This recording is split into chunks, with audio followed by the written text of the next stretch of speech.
This is a Dragon Blazer production, and I am the little boogeyman. All right.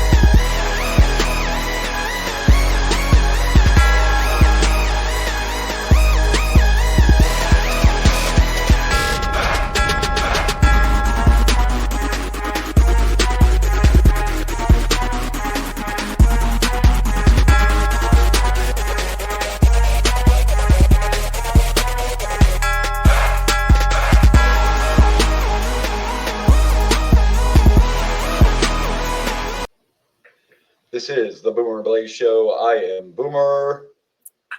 And I'm Blaze. And I catch Blaze right when he's taking a drink. My bad.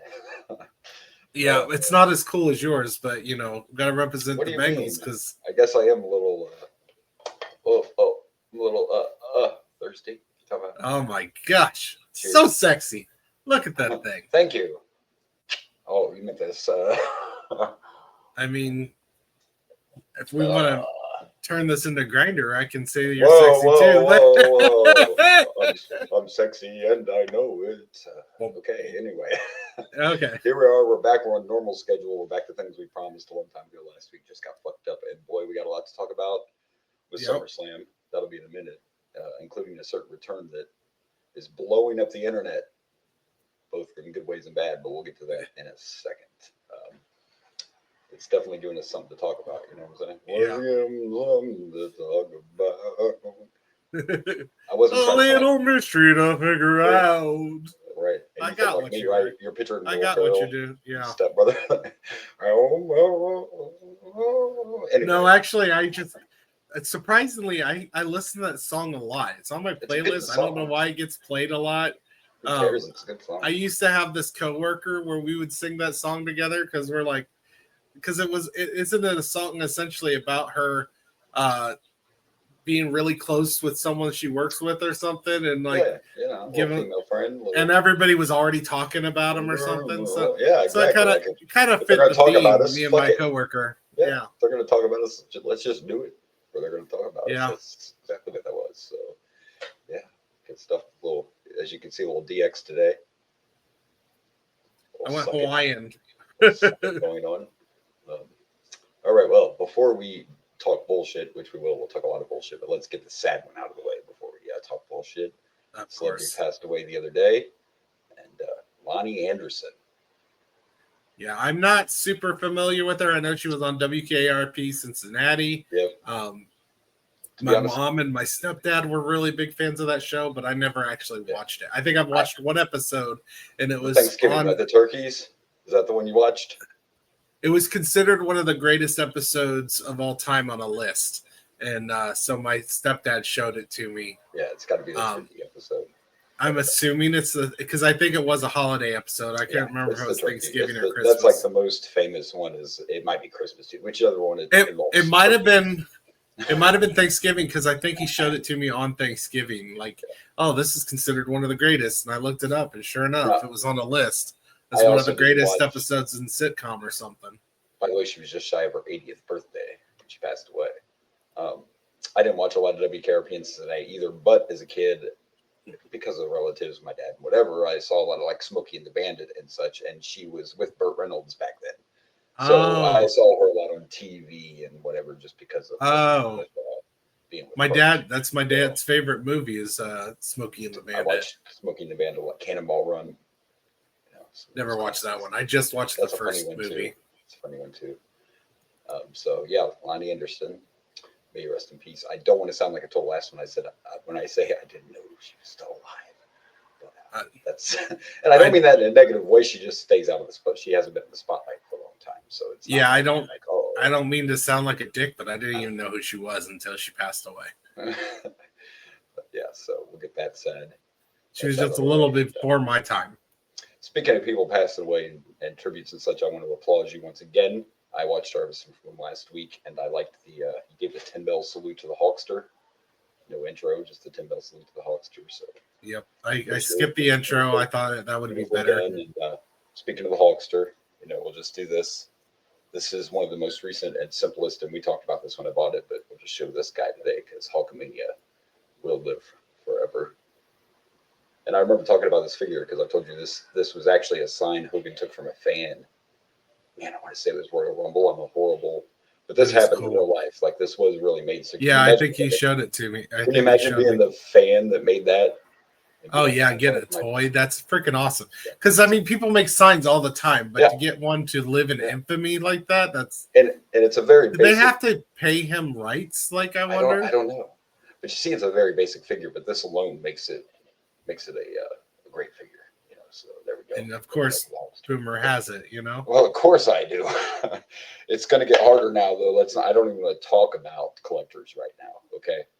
And people that have Hulk Hogan stuff and signatures because it's already fucking out of control. Yeah, speaking of that hush money, I bet you could. Jesus, dude. You could get. There's literally people now that want $2,500 for anything signed by Hulk Hogan. All of his shops, the day after he passed, all of his shops sold out of all of his autographed merchandise because Hogan would just autograph stuff all the time and they'd sell it online. It's all gone. It was gone the next day. So, yeah, no shock, right? Like, thank gosh I have the Hogan stuff. I do. All right. I'm saying if you sold your Hogan stuff, you probably could you could get that hush money. Between my Hogan stuff and my mom's Elvis stuff, like I'm ready to go. I'm gonna live in Bermuda. Call me. Call me if you're looking for some stuff. I'm sitting on a gold mine. I just gotta sell it, right? I'm not selling my Hogan stuff. No, I didn't think you were. I'm just saying that the option it's there. everybody's got a price though, right? I guess the price is up. Yeah. By the way, his beer is also flying off the shelf. So what amazes me is I shouldn't be an ass. I should just let it go. There's all these haters online, but all of a sudden you can't get anything that says fucking Hulk Hogan on it, can you? Well, the whole world hates him, but you don't like. There's a huge portion that loves them. There's a huge portion. There's people that don't like him that are buying that shit just so they can scalp it, and make money. Well, yeah, money knows no allegiance. Money. Anyway, we'll skip past that. Let's go. Let's talk some. Oh shit.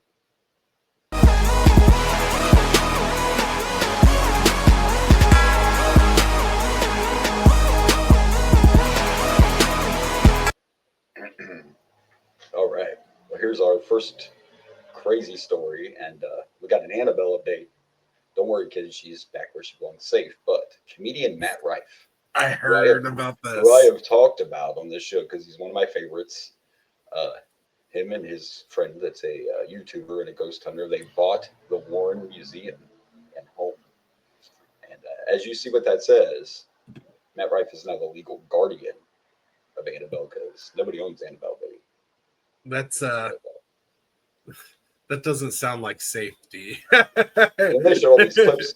I had no idea because they show all these clips, and he's been on like Ghost Adventurers, which is just one of those ghost hunting shows and stuff. Yeah, so I know know that he's actually into this. So it wasn't just like to make news. He's into this stuff. But here's where it gets interesting. He's going to have the museum open to the public, of course, which is nothing new. They did that before. But he's going to offer overnight stays.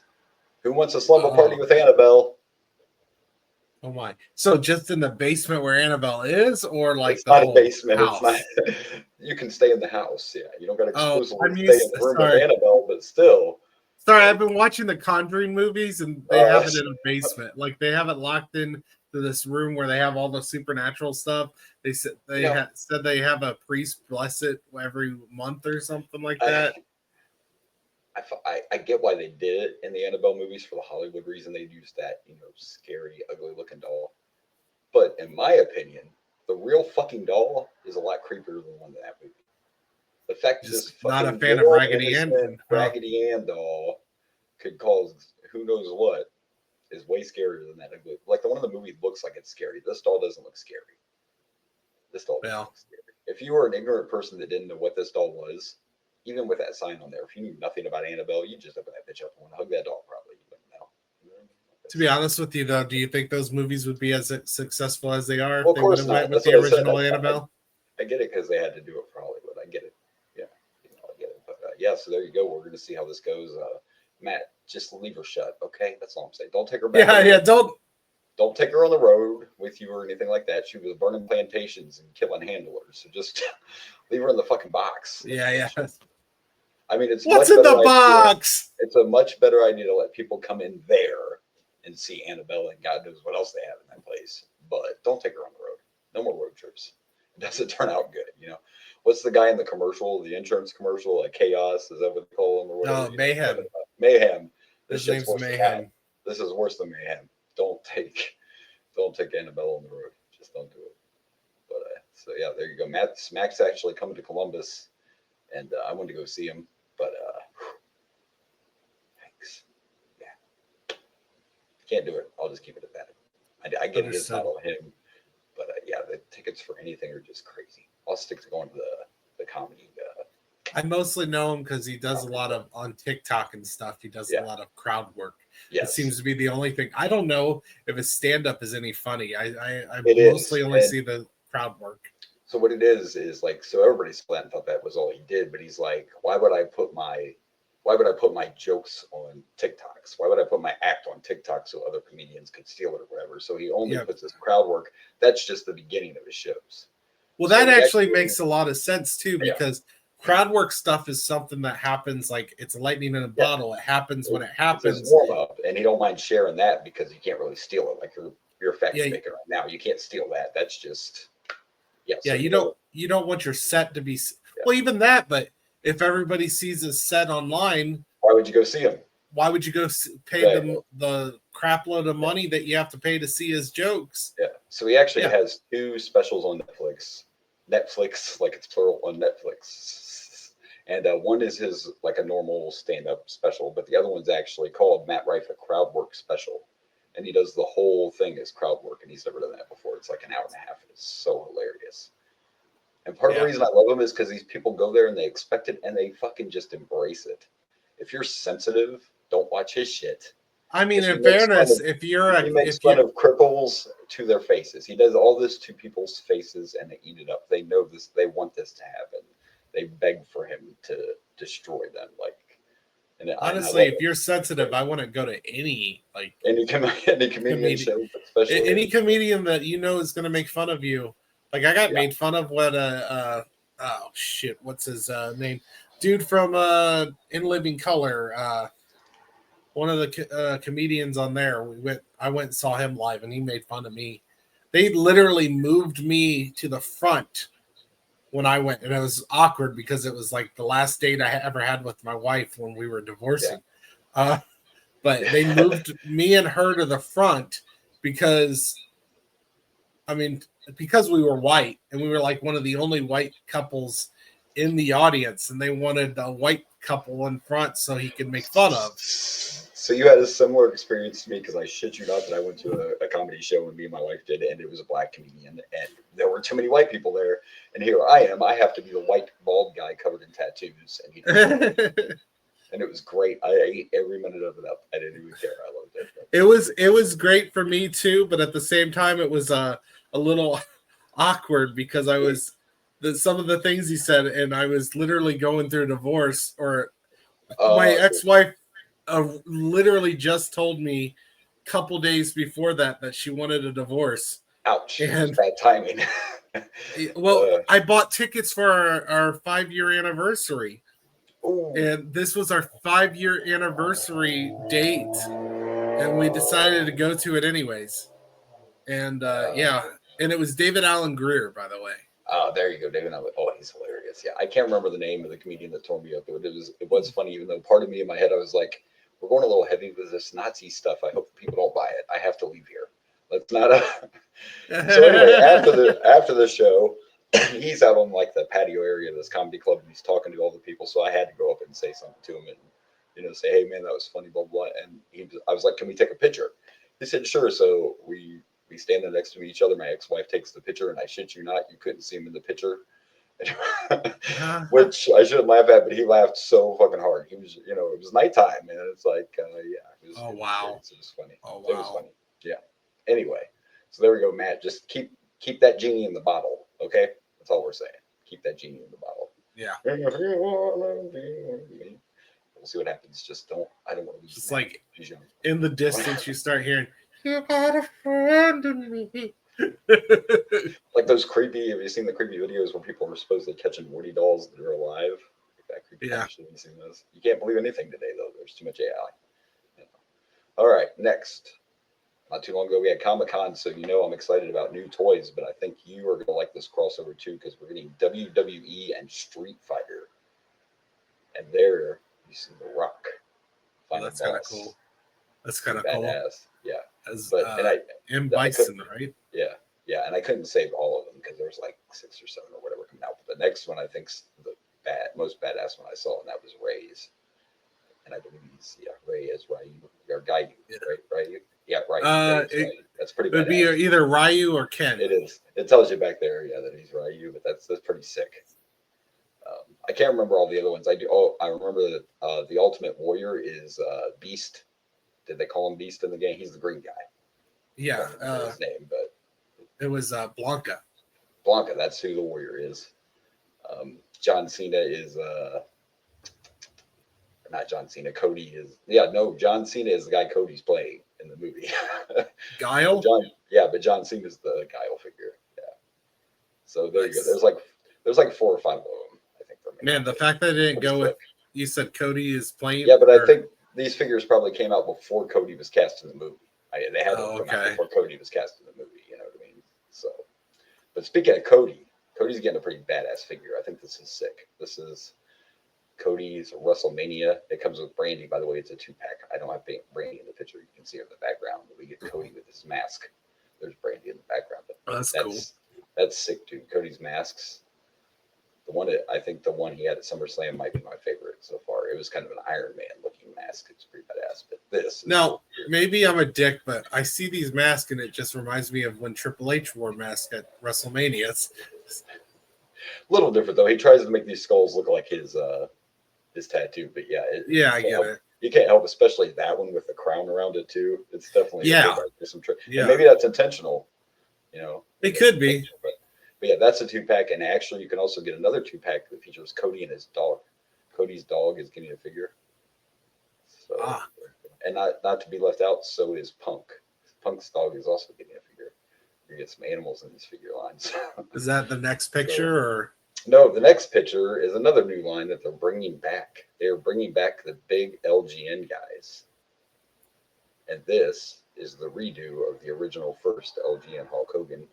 Now they did make some slight changes to it because right away they're thinking they don't want people to try to pass this off as the original and try to sell it. So this one is actually tanner than the original Hogan, and I think the mustache is also different, I believe. But there's 4 wrestlers in the new line. I only see 2 graphics. You have Hulk Hogan, which makes sense because he's the original one, and that John Cena, and I like the look of that John Cena. That's pretty cool. Yeah. And believe it or not, and I didn't send you graphics, but the other 2 are Dusty Rhodes and Logan Paul. Logan Paul's getting an LGN. How about that? So that's crazy. So there's only 4, and Logan Paul is one of them. Yeah, isn't that wild? And Dusty and Logan are on black backings instead of blue. Now, I would say if it's with these being throwback figures, we should have got like a Hollywood Hogan figure, because I'm assuming they never did one of those back then. But I almost guarantee you they did a Hulk Hogan, like you just mentioned. Well, that is the Hulk Hogan. That is the same Hulk Hogan. They just made it tanner, and I think the mustache is different, but it's the same style, the same shape. The belt's coming with it, the same belt. That is the same original. But the crazy thing is, these are a Target exclusive. And WWE decided to announce the day they went on pre-order on Monday Night Raw. It was right after Hogan died. Because right away when I saw this picture, I'm like, fuck it, I got to have one of these. Of course. They sold out. Boom, like that. A week later, Target put them on pre-sale again, all of them, not just Hogan. the time I hopped on there, gone. All sold out. Yesterday, I'm scrolling through Facebook. I wish I could remember your name, but someone out there, and thank you on one of the wrestling pages I followed, shared, hey, Target's got round 3 pre-order up. I hopped on and I got them. I got Hulk and John Cena on pre-order. Nice. So I will have those 2 in my collection. The John Cena is pretty slick, which we got a lot to talk about with Mr. Cena too. And I forgot, here I'm slacking again. I forgot I have to take stuff down to add. Your co-host isn't as good as you, just so you know. I'm pretty funny and shit, but when it comes to this stuff, I'm a slacker. Well, hey, while you're like looking that stuff up, we actually got a comment on one of our pages. We did. We did.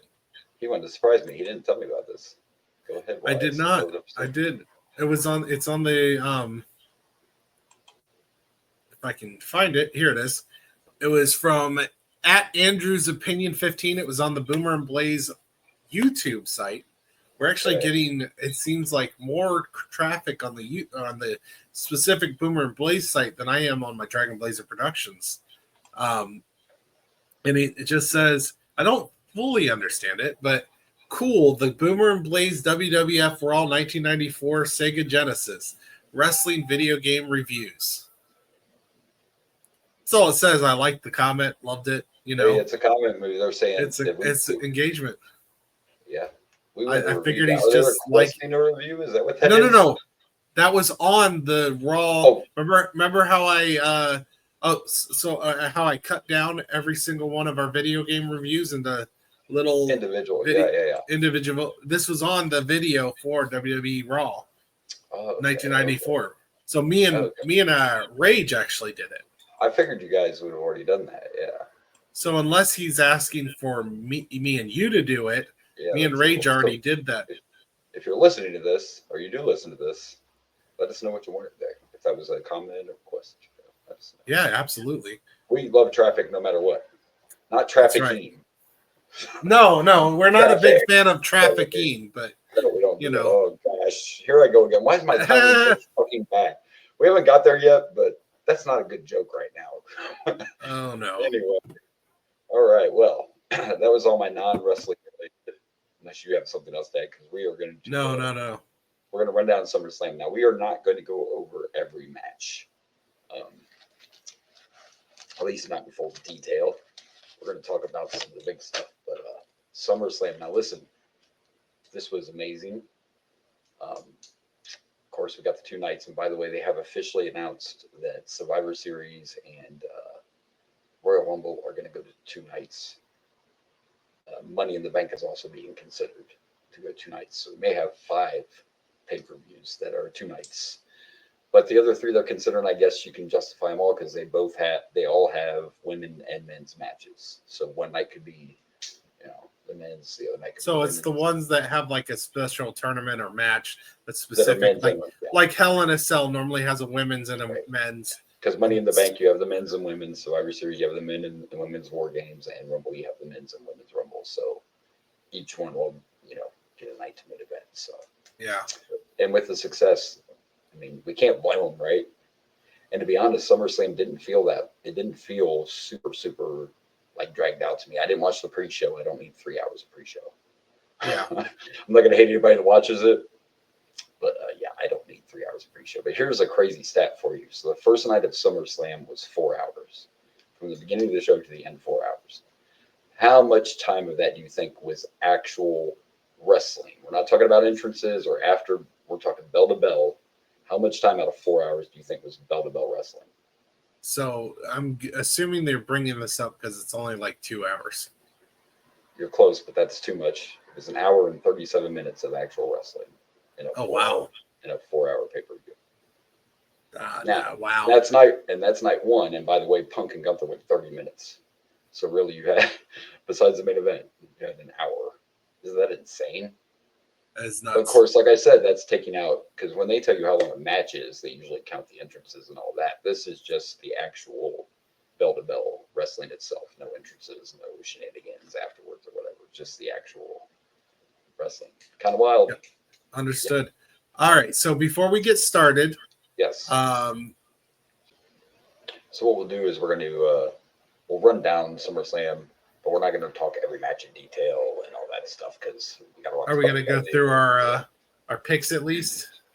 Do you have your? Did you end up taking yours down? I have mine right in front of me. I have mine on my phone here. Okay, so then I'll just go in the order that we did them. This wasn't the order the matches took place, but I'm going to follow the way we did it. We picked, and then a few of them we'll talk detail. We'll see how quick we can do this. So the first match I had wrote down was Tiffany Stratton versus Jade for the WWE Women's Championship. I chose Tiff. So did I. We both got that right. But I got to talk about this for a minute. I don't understand why. No, I picked Tiff. I expected Tiff to win, but I thought they were going to do like some kind of caught Jade off guard, quick kind of roll up or something. I didn't expect a long match. And the botch at the end, where apparently Tiffany should have had her foot on the rope and Jade pulled it over. Like, yeah, that was awkward. I don't understand why they build up Jade. Jade is going through the same thing LA Knight does. Yeah. Like, why do we build him up, put him in the spotlight, and then burn him back down? Like, they didn't protect Jade. That's my bitch here. Like, I thought they were going to protect her. Jade Cargill looks like a fucking comic book hero. You know what I mean? Like, tell me why Tony Khan, who's just a fanboy, knew what to do with Jade, but the WWE doesn't know what to do with Jade. I don't get it. I don't know. She could have lost, but you didn't protect her at all. I don't know. I don't get it. I'm not gonna go. Maybe they were more focused on building Tiffy up. And tell me they don't do the same thing with LA Knight. Like, I don't know if you got to watch Raw, but I had zero reason to believe that LA Knight was going to win the world title the night after SummerSlam and Seth cashed in. Like, I didn't have any reason to believe that. You just needed somebody to put there. So, let's put LA there. But you're not doing it to build LA. You just wanted him in that spot. Like, don't get me started. Most things I love.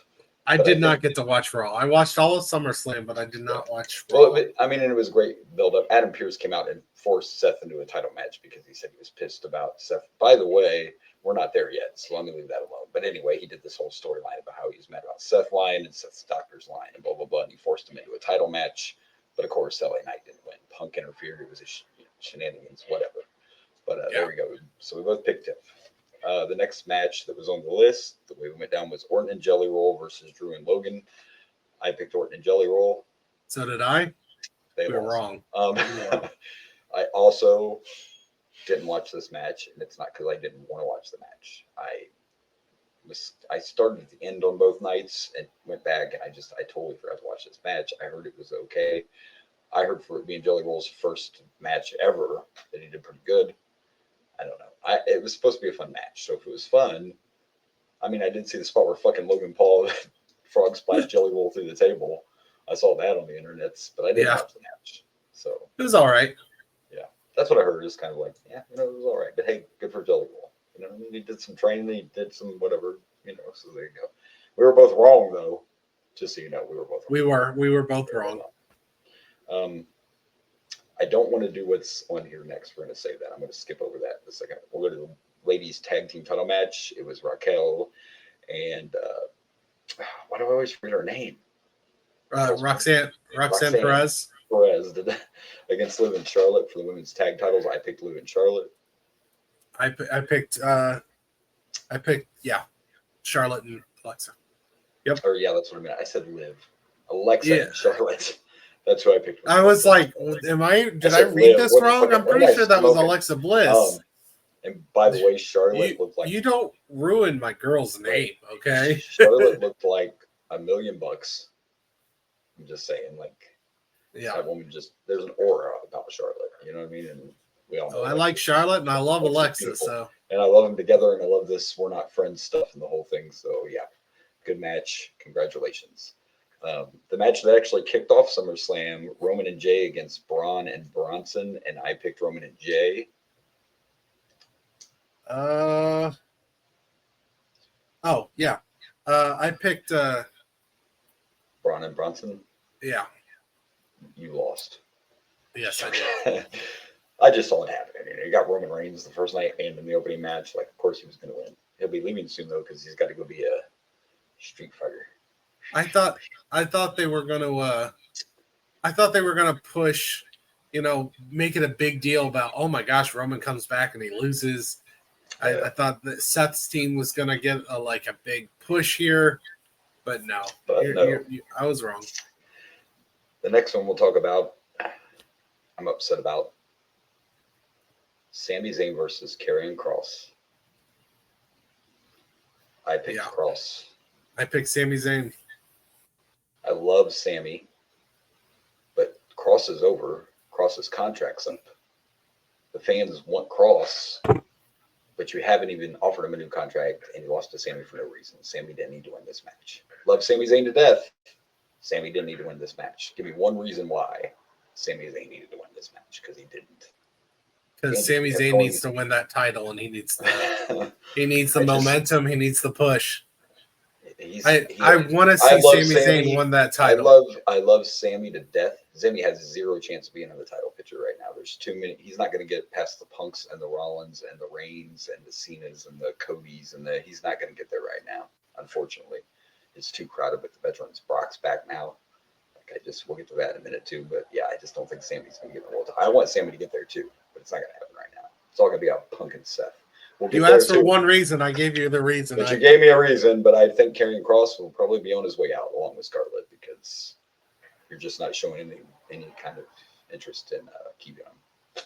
But it had a good story in it where Sami, got the weapon handed to him. He ended up not using it, but in the end game, I just don't see why they did this. So let's talk about the main event.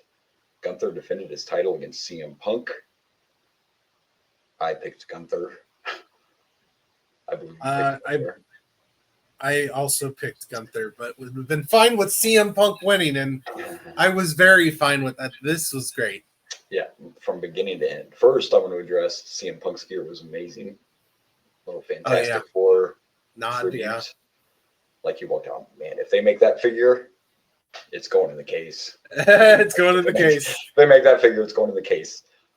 This was a 30-minute match, by the way. I was into it the whole time. There were points in that match with them fucking chops that I had to turn my head because I could feel the pain. Like Punk, I can't believe. I don't even know how many he took. I should have counted. Like Punk is a champ for taking all the fucking chops. Mm-hmm. My complaint, and I don't know if you noticed this too. My biggest complaint about this match is, why was Gunther gently powerbombing Punk? He didn't follow through on any of his power bombs, and I don't know why. That's why he lost. He's all like, "There you go." I don't know. That's weird. It was a very weird thing.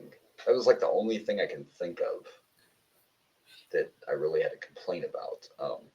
Unfortunately, after we recorded last week and we made our picks, then my source, which shout out to Ben, I can say his name, it's fine, works for Wrestling News Source. He's going to tell me after we record and everything, Gunther has an injury and he's going to need to be out for a while. Oh. So I find this out before SummerSlam and I'm like, oh, fuck. Now, I don't know if that changed any of their plans, because we all know what the real big surprise was. And I want to say right now, you know as well as me, I'm a huge wrestling fan. I read all the shit. I know a guy that works for a fucking company that covers professional wrestling. And you got all these people out here that want to say, I knew that was going to happen.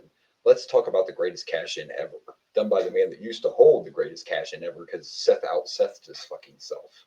This was amazing. And all you people that say you knew, like some people thought. You can say, I thought it was a work, but you can't say you knew. I didn't fucking know. Seth Rollins was taking his daughter to school on crutches. Seth Rollins literally worked this. That is working the kayfabe. He worked it everywhere. Everywhere. That is amazing. Pictures and videos, and he even talked about how painful it was because he didn't actually need it. But he wore that thing legit everywhere. He was on ESPN on his crutches with that fucking brace on. Literally worked this like the Undertaker used to work his character. And I did not see this coming at all. At all. Now, when he first came out, I still didn't see a cash-in coming. I thought, okay, this is what me and you had talked about. Seth can still be on TV. He can still tease it. Yeah. It was amazing. And if you watch that video, I watched it more than once because it was such an amazing cash-in. When he's walking away, when he first started walking away, Paul turned his head back. You know, it's those little things. And I'm like, oh. But he drops the crutches right when his music changes, like right at the right time. where it changes and the flame shoot or whatever. I don't know. It's just the time to him dropping the crutches right when his music changes and the flames still on the screen. Fucking takes that leg brace off. Remember, Seth said he was going to make sure Punk never made it to the top and never got that title. Okay, so I have a question for you. Now, I loved the way he did it. Yeah. But do you think it would have been slightly better if he would have came down to the ring, kind of did like a stare down with Punk, and then started like dropping or attacking him with the crutches? Like, I don't boom. know. I liked the walk away. I liked it. I liked it for the theatrics, but technically, wouldn't it make more sense if you're gonna like shock your opponent and to get a quick upper hand by attacking him with the crutches? Well, I mean, and part of the theory you got to remember is what he just went through. So he supposedly beat up. Yeah, but you could also add the, oh my gosh, I thought I was safe. But here's, so I skipped right over because we went straight to this cash in. So if you haven't caught on, Punk obviously won the title. We got to talk about the table spot where he like tripped up a Gunther or whatever, and Gunther hit his face on the table, and then he goes to the floor, and of course, because I know too much, I watch wrestling different. Gunther obviously bladed himself because he crawled under the table. But the reason they did that whole spot is so they can sell the injury that Punk broke his nose. Yeah, I gotcha. But he does actually have a nose issue. Whatever's going on, it's something with his nose. So that's the one thing that sucks about working as a wrestler. It's like, hey, you broke your nose. You already have the injury, so we need to actually make you hit your face. We got to sell this shit, so we need to make sure you hit your face. Yeah, and you would have thought, like, it seemed like he hit pretty hard, but obviously that didn't work because he had to give it a little help. But anyway, that's what they're going with. It is a nose injury, but the thing is, Gunther can take time off. That's fine. Let him rest. You know, it's not gonna hurt. It's not gonna hurt him at all. He'll just get a huge pop when he comes back. Like it's fine. He will. And there's a story here, of course. And Punk crying with the title in his hands and all that was great. The only thing I hate about these, and I've said this before, the only thing I hate about the stadium shows is you can't really hear the crowd as good. You know what I mean? Like, it's not inside.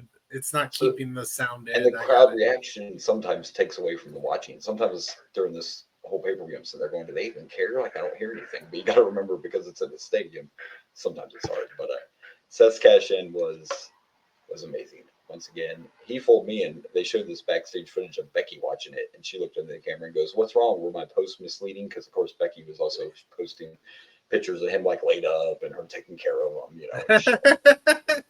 So she was this shit too. It's great. Unfortunately I was kind of spoiled on this. So I was busy. Technically I forgot that this was on. SummerSlam was on. So I started trying to watch it when it was still recording live, and you can't get to the beginning when it's still recording or going live. So I click on that, and right off the bat, I see an interviewer talking about how Seth Rollins cashed in. Son of a bitch. So I actually got spoiled when I was trying to put this on, and that's why I watched the first night. I watched the early one first, and then I watched I think from Jade Cargill on.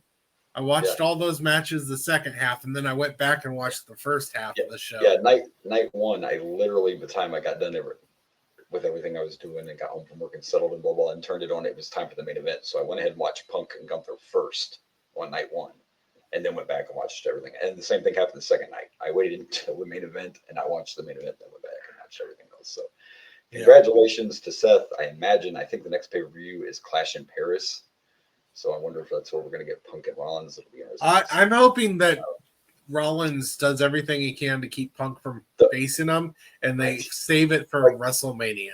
I wanted to milk this story, and even if you don't wait till WrestleMania, Clash of Paris, not to knock Paris, it's great they're having a pay-per-view. But if you want these two to meet on a big pay-per-view, I'm not knocking Paris. He needs to find a way to screw them. He definitely needs to find a way to keep them away. Yeah, I want this to be WrestleMania, and I really want Punk to win the title at WrestleMania. Yeah. So we're going to move on tonight, too. And by the way, the only thing that's sad, congratulations to Seth, but now there's no more briefcases. No Money in the Bank still. Oh, yeah. We've got a long way to go before we get a new Money in the Bank winner. So, well, that's the only sad part. I kind of like that. I mean, I don't mind them holding it for a long time, but I, yeah, Yeah, it's harder to do now. Like Edge, who had originally held it like a long time before he cashed in that first one, but it's a little harder to do now. All right, on to night two. yeah. The first match we picked was the women's world title match: Naomi, Rhea, and Io. And I picked Naomi. I picked Io Sky. You know, and I unfortunately, poor mommy. And the rest of the yeah. side note, Mommy's never won at SummerSlam. Oh Rhea no. Ripley is 0-3. Wrong streak. That's not the that's not the streak you want. Wrong streak. No, I'm glad Naomi won it. I love Rhea too, but I don't. Naomi just got the belt. I didn't want her to see her lose it. I had a feeling when the match started and Naomi got that interest with her dad playing her entrance music, Yeah, you I knew was then, like, she's right? winning. She's That's winning. usually a giveaway, right? Yeah, she's It's winning. it's still a giveaway in AEW. If they get a special entrance, they're winning that shit on a pay per view. I had it wrong. It was not Io Sky. By the way, side note, but wasn't that kind of disappointing? There weren't a lot of. We're not to that match yet, but I think we can all agree that the entrance and outfit and attire and everything of the night will go to AJ Styles for the whole fucking pay per view. But there wasn't a lot of special gear and stuff like you. I was guess expecting. I I was don't expecting really think more. about that in SummerSlam. I get I know, disappointed but at because WrestleMania. it was 2 nights, I thought they were going to do more of that pageantry. I thought they were trying to turn this Yeah. into the summer WrestleMania. But anyway, so congratulations, Naomi. The next match we picked surprised me, and I was wrong. It was Becky defending her title against Lyra Valkyria. Lyra. You Yes, always have thank you. trouble with this. Lyra, I get all the time. But anyway, I was shocked because, yeah, Becky retained. No more title shots for Lyra until there's a new champ. I know. Sad. I picked Valkyria. I was wrong. Yeah, I picked her too because I just thought of because of the stipulation. But I'm not mad. I love this new Becky. Becky's getting a lot more evil. She's turned into Seth, and I don't mean that in a freaky way. I mean that character wise. Like she's turned a little bit into Seth. She's that evil heel, and I'm loving every minute of it. Yeah. All right, the next match we chose. I was wrong about this match, and I was disappointed. It was Solo versus Jacob in a steel cage match, and we didn't need the steel cage for any reason except for to have Jacob fucking do a moonsault off the top at the end. But other than that, the cage was there just for looks. Yeah. What are we doing? I don't know. This is a big pet peeve of mine, and yeah, if it's a cage match, use the fucking cage. Otherwise, why is it there? What the fuck's the point? Just Understood. I agree. So for me, this match was big. I don't even care if the Solo won. It was just the fucking. Let's have a cage, but not use the cage. I care because I got a lot of these wrong, and I picked Solo. So. Well, there you go. I picked Jacob, so I was wrong there. The next one, and I was just talking about it. It was Dominic versus AJ. It was the 20th or 25th anniversary of the ladder match for the custody of Dominic, one or the other. I don't remember. But Dominic came out first, had on the lucha mask. Dominic Mysterio is a fucking heat magnet. Dominic's gonna be a star.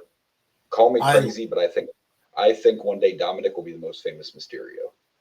This was one of my. Ray, but I think Dominic's gonna be bigger than Ray one day. I believe that. Dominic is just.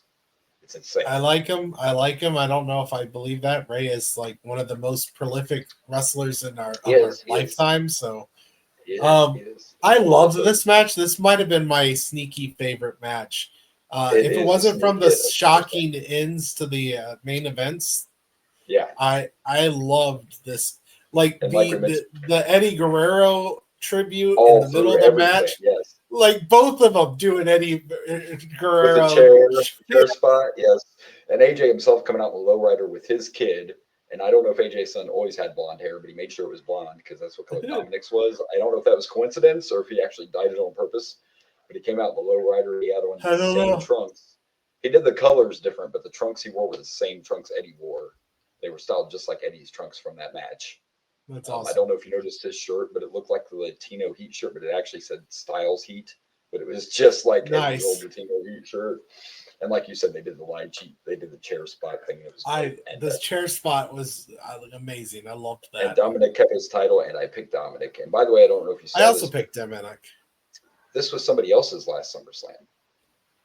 AJ said this is his last SummerSlam as well. AJ's getting ready to retire, but he's kind of trying not to steal the Cena retirement tour spotlight. But yeah, he said this was his last SummerSlam.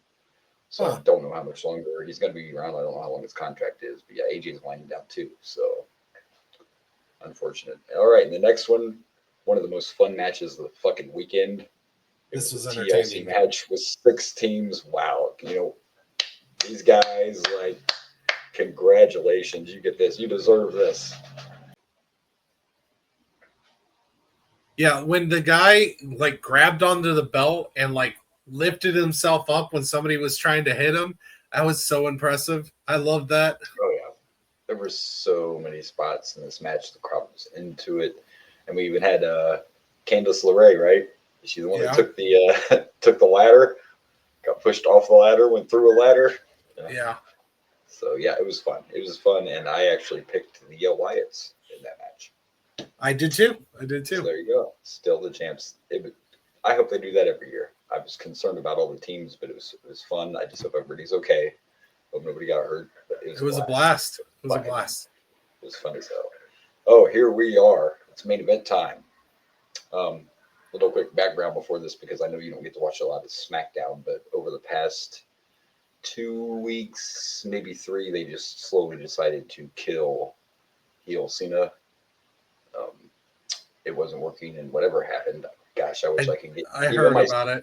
Even my source doesn't know like what the original plan was, but obviously the people involved aren't going to be involved. So, yeah, they did the whole like Cody kicked Cena's ass and then forced him to sign the contract because Cena was trying to cower out of it like a chicken shit heel would, and then he gave this speech about how Cody turned it back and we're back and blah blah blah. So it was face Cena. I do think it was cool how they started off Cena's entrance with the black screen, like his heel entrance, and then all of a sudden it kicked on, and he talked to Stu, and he ran to the ring. We got Cena back. Yeah. So, Cody's I don't know how I feel about it. I wanted to see where this heel run was going to go. Well, that was the problem. It couldn't go where it was going to go because of certain,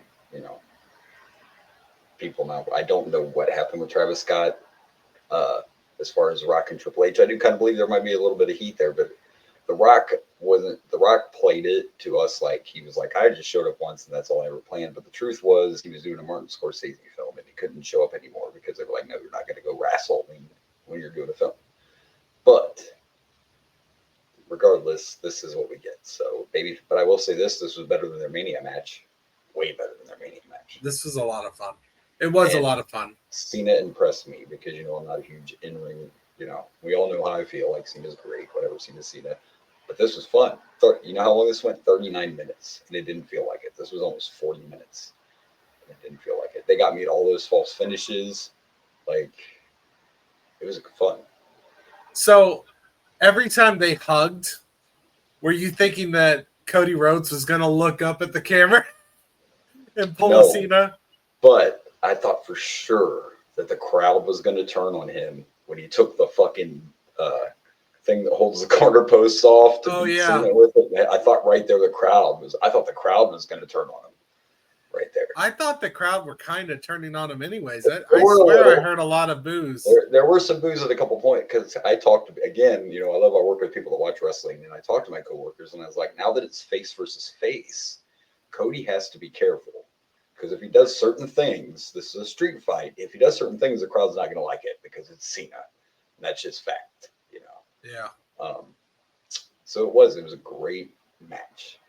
It was a passing of the torch, obviously.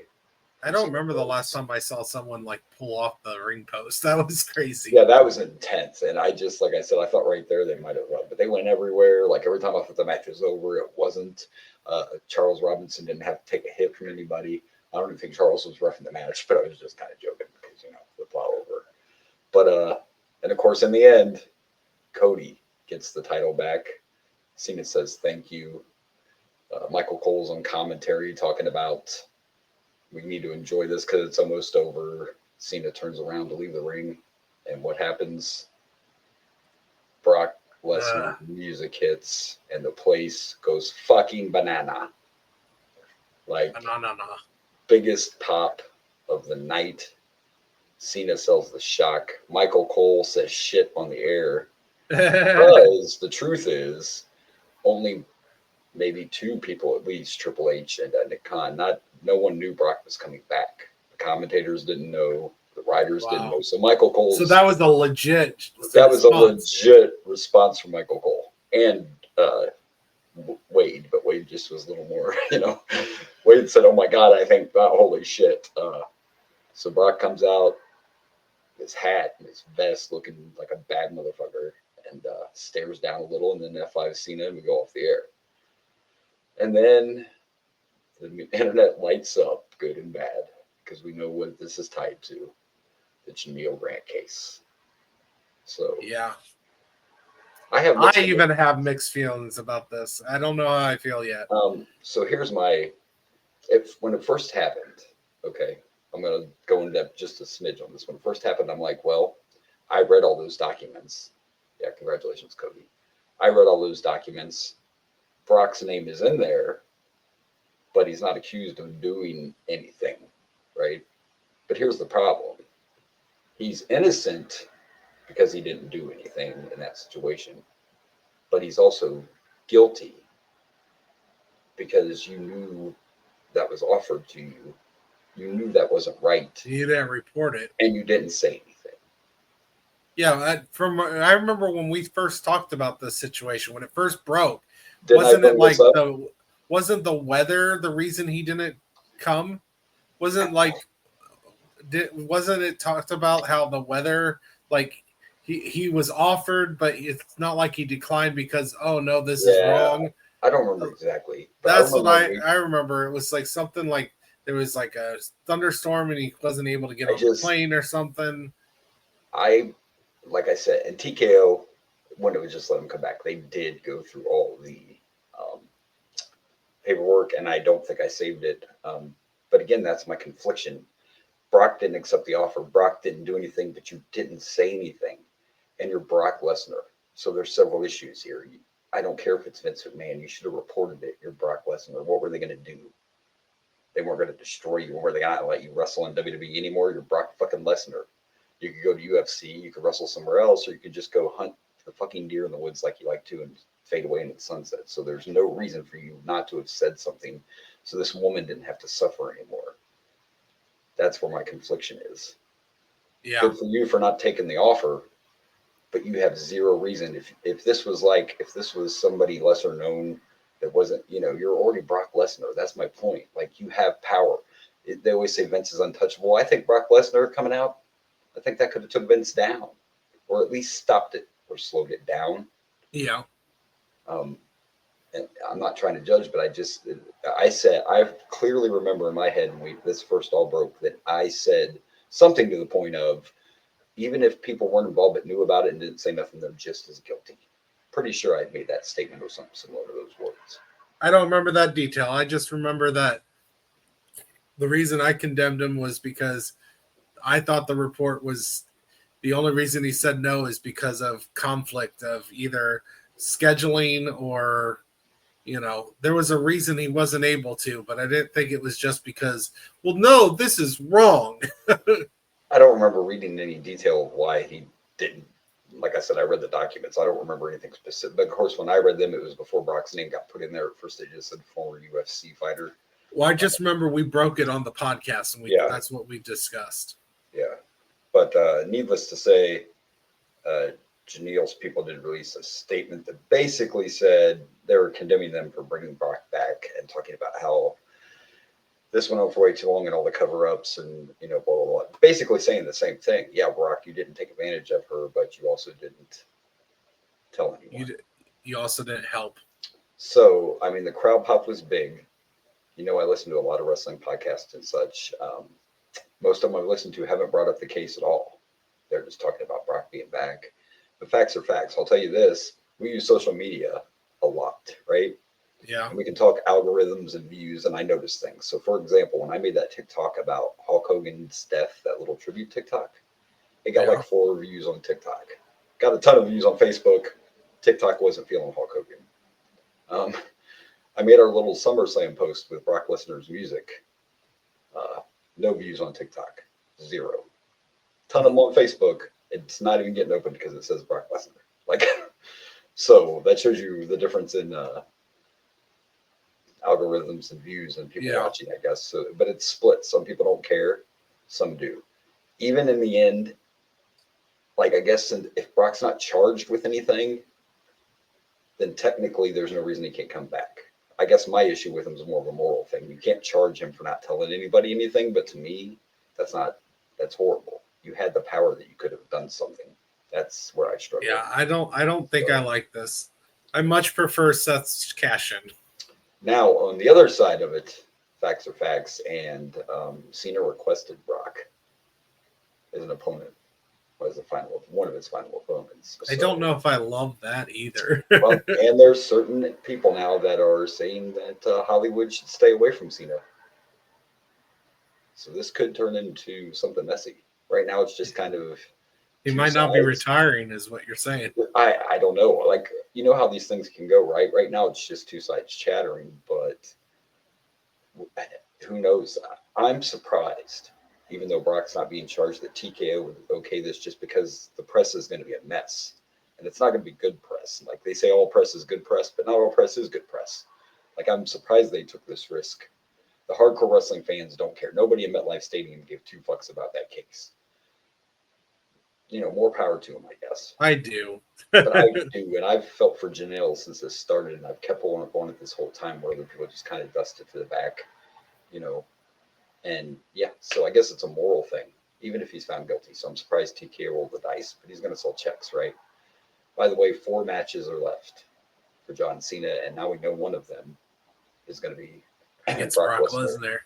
I'm going to guess this will be Clash at Paris. You think they'd save Brock for a big? I don't think they're going to save it. I think they're going to do it right away because there's people in the back going, "We better do this now before we can't do it." Yeah. So. I've still heard the rumor that Gunther is being eyed for his last opponent.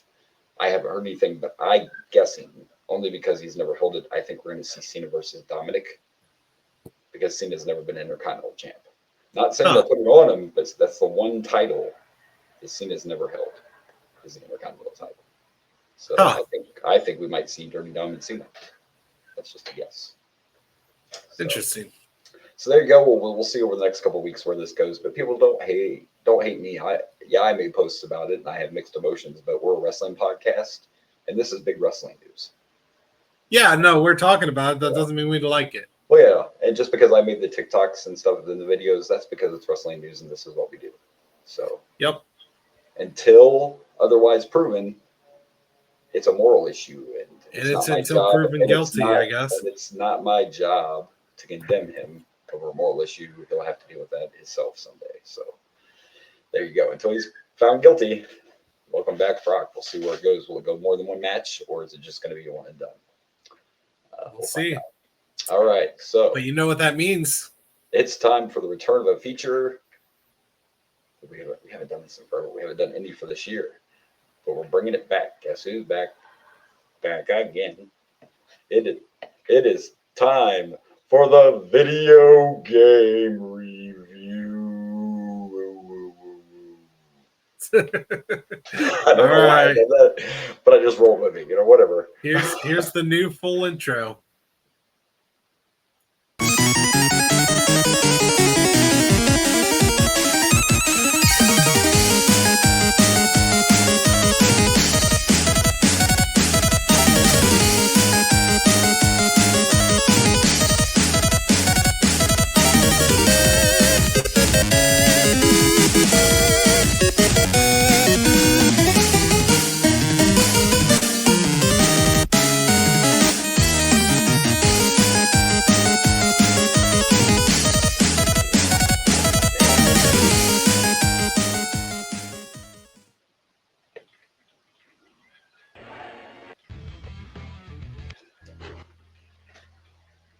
All right. You've done it again. And I know that wasn't intro. Easy. I know that wasn't easy because that was a lot of clips from a lot of different things. So I think it was like 24, 25. And man, maybe. I saw that footage from the TNA game. Man, I liked that game. They only made one. I think it was PlayStation 3. Yeah, I tried to make sure I got footage of like all the main different, main different platforms and or different companies and Right. stuff. So here you go. And this week's video game review is WWF Attitude from Acclaim Sports. I remember this game. It is very awkward to play. It has a lot of different release dates, but it came out in 1999, and it was on the Game Boy Color, Nintendo 64, PlayStation, and Dreamcast. So, and I'm surprised. See, I don't remember playing this game, and I had a 64 by 1999. Yeah, like the footage looks familiar, but I seem to remember this because it was like the first game to really have like, if I remember right, some cool entrances. I feel like they came out and like they had like a little bit of a thing. I know that old arcade WrestleMania game had entrances too, but entrances weren't exactly in wrestling a lot. Not a lot because it was still free. But here's some interesting things. The commentary is actually Jerry the King Lawler and Shane McMahon. That's interesting. Really? But I think if I remember right, I think Shane was doing some commentary at this time, but I think he was on like Sunday Night Heat. In the 90s, I think he was playing with it a little bit in the late 90s. And then another quick side note, they are not in the game, but Matt and Jeff Hardy actually did motion captures for this game. They're not in it, but they did the... Oh yeah, because this is before they really got big. Like we haven't even seen them in a pay-per-view yet. We have not, but I have a gut feeling that may change soon. We saw them in a what was it? Wasn't that in one of the pay-per-views? They were just there. You told me about. They were just yeah. It was a dark match or something, but we didn't get to see it. No. They were like, it was before they were wrestling. It was like, oh yeah, it was at King of the Ring. They were opening. They were there at opening doors. Yeah, the door guys when they had like the castle door thing going. Yeah, now I remember. Yeah, so yeah, you would know more about this one than me. Like I said, I'm shocked I didn't have it. But it's funny you said that because I think I remember reading that. Reading Kids back before we had a lot of internets and stuff. I think I remember reading Game Pro that there was this big thing about it not being very easy controller wise. And if I remember right, it was very awkward and like it was a lot of repeat moves. Like there wasn't a lot of options like for moves and stuff, so it was a lot of repeating and it was just weirdly. Like if you look at it, look at the movements. The movements do not flow at all. No, everybody's just kind of like stick, And this was also around the same time that right after WWC or WCW versus NWO Revenge came out. So like we saw what a great wrestling game could be, and like this was just awkward. And then they're moving awkwardly. You can tell it. Wow. And then you look like. This makes sense. I think Jeff and Matt Hardy just did everybody's fuck emotions for this because everybody's the same body, same size. Like Kane's not bigger than Triple H. Yeah, it looks like Triple H is wrestling himself in a mask. Like they throw their hands out like in front when they're moving. It's like it looks like they were puppets. Power shit like judo chop. Judo chop. There were 42 wrestlers on this roster, including Takamika Michinoshi. Yeah. And 42 had to have been quite a bit. One guy there's one guy called the Trainer, and he's just like a Matrix looking green guy. It's like the Matrix flow going on. Oh yeah. Yeah, Matrix was pretty huge at this time. But they just call him the Trainer. So he's probably like the guy from when you're practicing moves, the little green guy. You could actually Yeah. I guess that's a fun one. So I find that kind of wild. So do you know what system this footage is from? Oh, geez. I think it was 64. 64. Because if it looked like this, because this is my thought was, if it looks like this on 64, boy, it had to be rough on the PlayStation. Keep talking. I'm going to look up the video I watched. Let me see if it tells me. See what other little things I can find. Huge roster. You had Dr. Death Steve Williams on there. He was still kind of new. Head is on the roster, by the way. I don't see how you could play with Head. But it shows it. Look, can I get that in the shot? I don't know if the fans can see sorry. that. 1 second. Yeah, no, let me put you on the full screen. I didn't mean to interrupt. Oh. That Head is on the roster.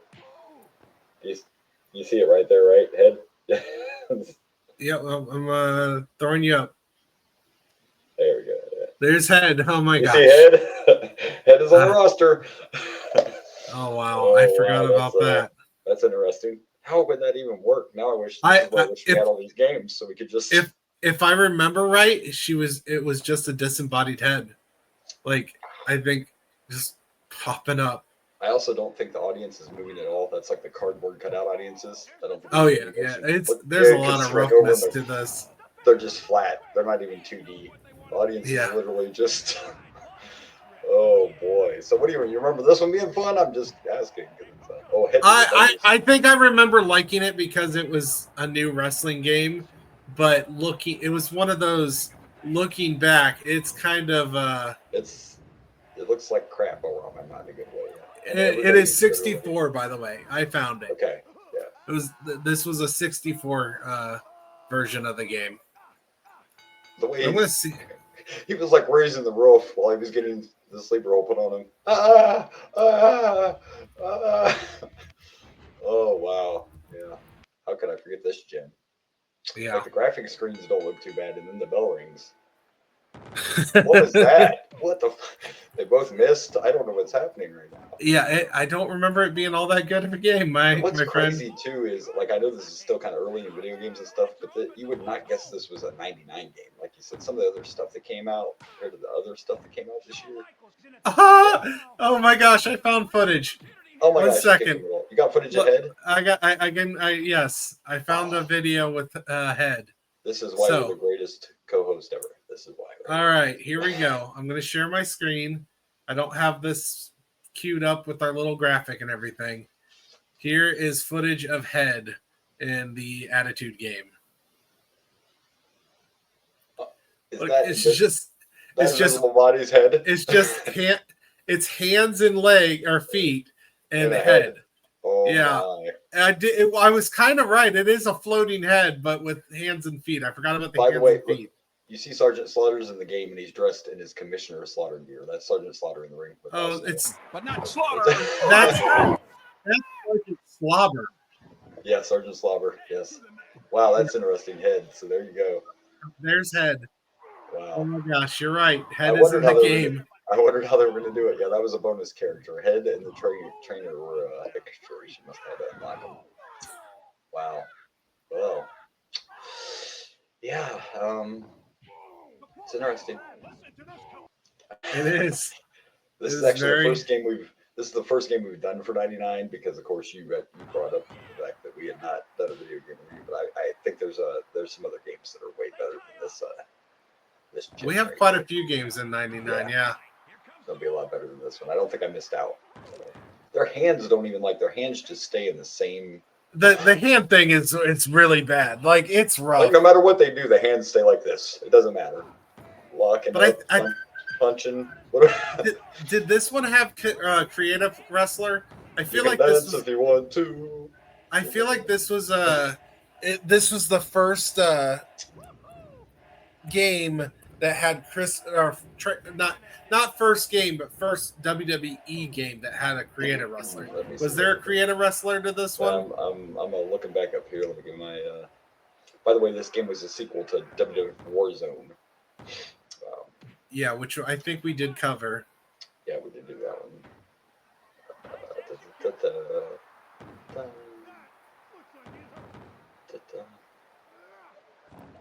Here we go. Features added are create a stable pay-per-view mode.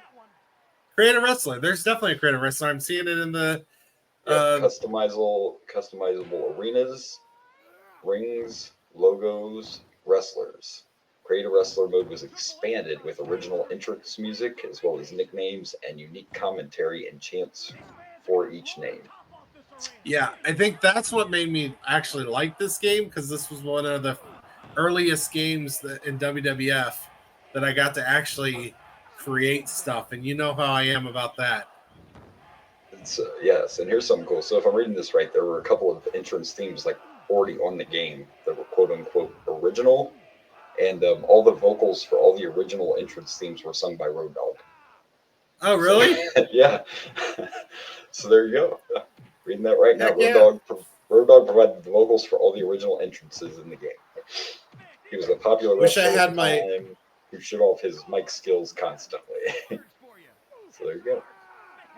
Wow. The I Game wish Boy I Color- had my original copy and I could find my original Creative Wrestler. Right. I know I made a few, or made at least one. That's right. You had created stables and everything. That this was. I think I liked this game not for the gameplay. Yeah. Oh, here's another side note. The intros to the PlayStation and 64 versions included a dedication to Owen Hart. Oh. Because this isn't long after Owen Passed away. Hart was a playable character, and although Owen was a heel prior to his death, he is a face in the game with the crowd cheering for him.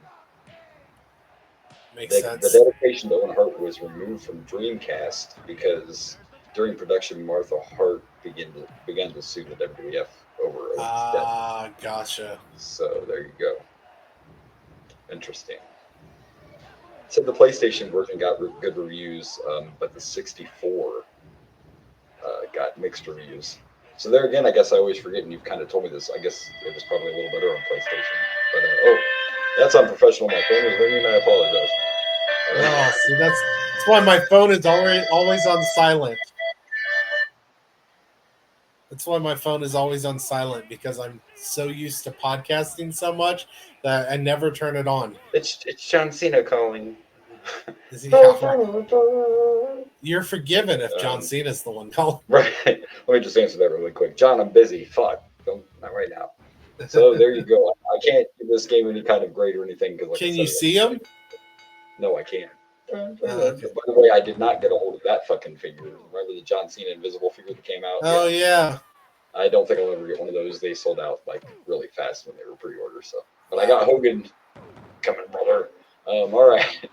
Well, there you go. There's our video game review of the lovely.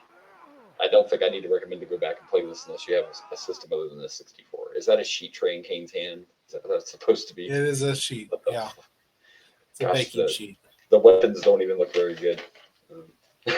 No, this is a rough game. Yeah. Sometimes the memory lane's not as good as we think, right? Yeah, that one. Yeah, I loved it because of the fact that I got to mess with create stuff. Oh yeah, I know how you feel about the creation. Stable. I mean, you got to create stables. And listen, and stuff. Applause, by the way, to everybody that does that, because I've created wrestlers before, but I don't get into the people that can create wrestlers from AEW and the WWE games, and it looks just like them. I don't do that shit. I create my own wrestlers. I do too, but I don't have the patience to do all the stuff it lets you do. I don't change the eye width and the nose. I don't do all that kind of stuff. It's let's throw on some makeup and a fucking wrestling gear, shave the head, and go. Well, one thing that I don't get detailed. One thing that helps is these new games have the photo capture thing, and if you are good at the photo capture, I haven't got to do yet. I don't think I can do that on my. I don't have a new system, so. You could do it on the old systems. Oh, I don't have 25. They've been doing that for a while. No, I mean they've been doing that for the last few games. I guess I just haven't looked. Usually when I go into creation thing, I just steal other people's stuff. It's hard. They put it out there, but you know what I mean. I download. It's hard. It's hard to do, but it's an option. You have to take a picture. You have to make sure the picture is just of your face with no background stuff, and there's a lot of work you have to do to get it, and then it's really hard to get it to match your wrestler's face because you have to get the head shape correctly to make sure it fits. And so you're saying it's tricky. It's tricky. It's tricky. Rock around, it's tricky. But yeah, it's tricky. That's what you're saying. Yeah, karaoke bonuses. Really have not mastered it. So yeah. All right. Well, I think we only have one thing left before our main event. Oh, what's that? It's time for the Chic Tweet of the Week. Chic Tweet.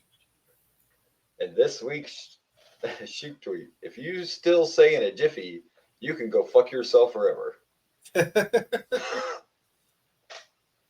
That's the only time this is acceptable, and you're not saying go fuck yourself forever. If you're going in a pool full of Jiffy peanut butter. which that goes into a whole different realm. Or if you get an oil change, because if you go to Jiffy Lube, That's true. That's true. You're in a Jiffy. But hey guys, I'm in a Jiffy Lube. That is an old saying, though. I haven't heard someone say in a Jiffy. My grandma used to say it. I don't think I knew anyone else except my grandma used to say Jiffy. And you're being told to go fuck yourself from a old man who's already passed away. So just so you know, it's just don't do it. Just don't do it. Iron Sheik will haunt yourself. Camel clutch you jabroni.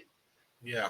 Jabroni motherfucker. All right, well, we're ready. We're ready for our main event, and you should be excited. I know I am, because not only is it a King of the Ring pay-per-view, it's an actual King of the Ring.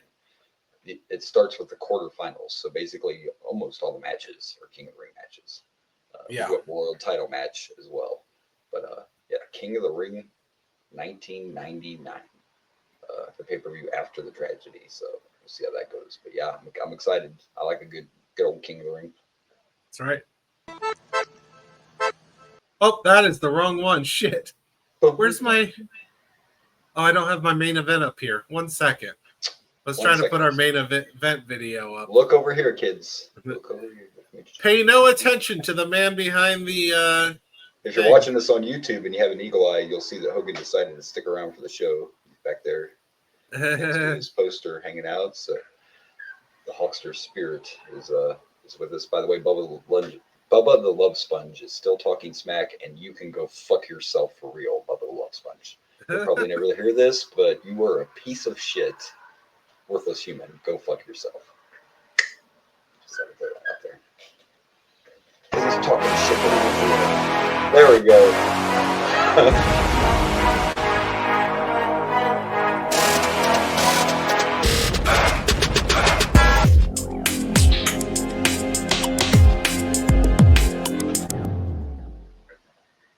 Sorry, I thought you were done talking. My apologies. I was just waiting for you to find the. I was just waiting for you to find the graphic. I'll go on the Love Sponge tangent next week. I'll put that in my notes. Okay. I'll tear him down next week. Maybe I need to find his face. He could go on Mount Rushmore. All right, so. I have no idea who that is. Yeah, he's a radio DJ. We talked about this a little bit on our Hogan episode. He's a radio DJ, and he was Hogan's friend, but he's the one that set up the sex tape thing because he was trying to sell sex tape of Hulk Hogan. Oh. He's the guy from the Gawker trial. And he's a DJ in Florida. He used to be Hogan's best friend, but he was talking smack before Hogan died, and now he's still making up lies. Like, he tried to go on the radio and say that they cremated Hogan sooner than planned because there was no autopsy. That's a fucking lie, because the autopsy report came out, and it's fucking public information. Like, I just don't know why he's making shit up. He's just... That's how you get views, man. Yeah. It's a piece of shit. That's what he is. Right? Just saying. The autopsy report's public. You're making yourself look like a jackass when you say something like that. It's not true. So, all right. But fuck Bubba the Love Sponge. It's time for King of the Ring, 1999. Hells yeah. And I wish I could remember the story, because I was going to talk about the cover art real quick, and I couldn't find it on the internet. But I know for a fact when I was listening to Bruce Pritchard's podcast, they talked about this King of the Ring. And the reason Big Show's on there is because at one point that's who they were going to have win King of the Ring, was the Big Show. And this is still that time where you have to put out your promos like months and months ahead. So that's why Big Show is on the... yeah, we've got a lot of weird cover art that's not updated. But at least he's in this one. He is in it. He just doesn't win. Spoiler alert. And I forget exactly what happened. It was one of those situations where it's like, he's a giant. He doesn't need to be King of the Ring or something like that. Big Show didn't do anything wrong. They just decided to go a different direction. So, but yeah, this has happened a lot. We should be getting out of this eventually. We'll get out of this era where they have to make this shit early. So then we've had pay-per-views where the guys weren't even in the pay-per-view, but they're on the cover art, or they're fighting each other on the cover art, but they're not fighting each other in the pay-per-view. We ran into that a lot. Yeah, there's a lot of weird time. At least Big Show's in it. He just doesn't win. That's all. Well, in fairness, this cover art doesn't say he wins. No. They might have put Big Show up there because they were planning on having him win. Right, this but cover art say he wins. Yeah, so this cover art's actually a little less egregious. They don't tease him facing someone else, which we've gotten that where we've had the wrong rivalry up there. I think just in the last one, wasn't there was they had the cover art was Rock and Triple H or something. They didn't face or something. It was right before Over the Edge, and it was Rock and Mankind were on the cover, and they didn't face each other. They were both in the pay-per-view, but they didn't face each other. Yeah, so this one doesn't say anything. It's just here's Big Show looking menacing. Not this one, because this is and he's going to be at King of the Ring to fuck people up. So yeah, it was fun. And this was, we'll just go ahead and go over this before we start diving in. June 27th, 1999 from Greensboro, North Carolina. They're at the Greensboro Coliseum. 20,108 people are there to watch King of the Ring. Let's go over these dark matches real quick before we dive in. All right. There was one match that was completely a dark match, and I can't even believe this happened. Meat defeated Kurt Angle. Let me repeat that. Meat defeated Kurt Angle. So we have Kurt Angle here, just not wrestling. That's weird. That's neat, though, beat Kurt Angle. These next 4 matches weren't actually dark. These were on Sunday Night Heat, but the Brood defeated the Hardy Boys. The Corporate Ministry, Midian and Viscera defeated the Boss Man. I don't know why that happened. I thought Boss Man was Ministry. Prince Albert defeated Val Venus, and Ken Shamrock defeated Shane McMahon. There's your dark matches. So, Meat beat Kurt Angle. Wait, Shane McMahon was in a dark match? Yeah. Shane McMahon lost to Ken Shamrock. Actually, it wasn't dark. It was on Sunday Night Heat, which was their. And at that time, weren't they trying to make Sunday Night Heat Sunday Night Heat turned into like their pre-pay-per-view show is what it became. Yeah. They always tried to have matches that tied into the pay-per-view somehow. So. Yeah, gotcha. So there you go. Technically, there's a lot of matches on this pay-per-view, but it's a King of the Ring, so a lot of them will be short because they are King of the Ring matches. We actually start in the quarterfinals of the King of the Ring. So yeah, let's do it. Let's check out King of the Ring 1999. Alrighty. All right, so here we go. Our first match in the quarterfinals of the King of the Ring tournament. It's Hardcore Holly against X-Pac. And of course, a lot of these matches, we're going to have a lot of quicker matches because of being King of the Ring. So a lot of them might just be standard. Like this was a good match. The end shocked me, but it was a fine standard match. And it was only like a 3-minute match because, again, it's a King of the Ring. But the end definitely surprised me. Hardcore Holly was fuck it. He was like, I'm hardcore and I'm not using I don't want to be part of this. I got to keep it clean. Fuck that. He took a Bronco Buster and then rolled out of the ring, grabbed a chair, and literally went in and fucking nailed X-Pac, giving 0 fucks. Hardcore Holly was like, if you're going to put that dick in my face, you're gonna retaliation needs to be had. Yeah, like he's like, fuck it. So needless to say, Hardcore Holly is out of King of the Ring. X-Pac moves on. Hardcore Holly continued to beat him down, and Road Dogg came out for the save. So even though they're not like DX anymore, you can see there's still a little friendship with X-Pac and Road Dogg. They also explained the whole thing about Shane taking Vince's place in that dark match I had talked about, and now they're wondering what kind of shape he's in. Because we're supposed to have a handicap match later with Vince and Shane, but we don't know what kind of shape Vince is in because he got destroyed. So now Vince and Shane are now working together again? Well, yeah, because they want their company back. And right now Stone Cold's the boss. Oh, okay. Yeah. That's what that whole thing was about. I wasn't completely clear. Stone Cold CEO. Yeah. Gotcha. So Stone Cold is in charge, and the main event of this pay-per-view is supposed to be Vince and Shane against Stone Cold in a ladder match for control of the company.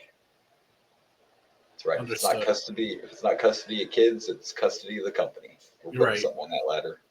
Custody or whatever. But as far as this goes, it was fine. It was fun. I expect short matches. They're not all going to be over the top. But the story here is the King of the Ring tournament itself. And I love a good pay-per-view with the tournament matches on the pay-per-view.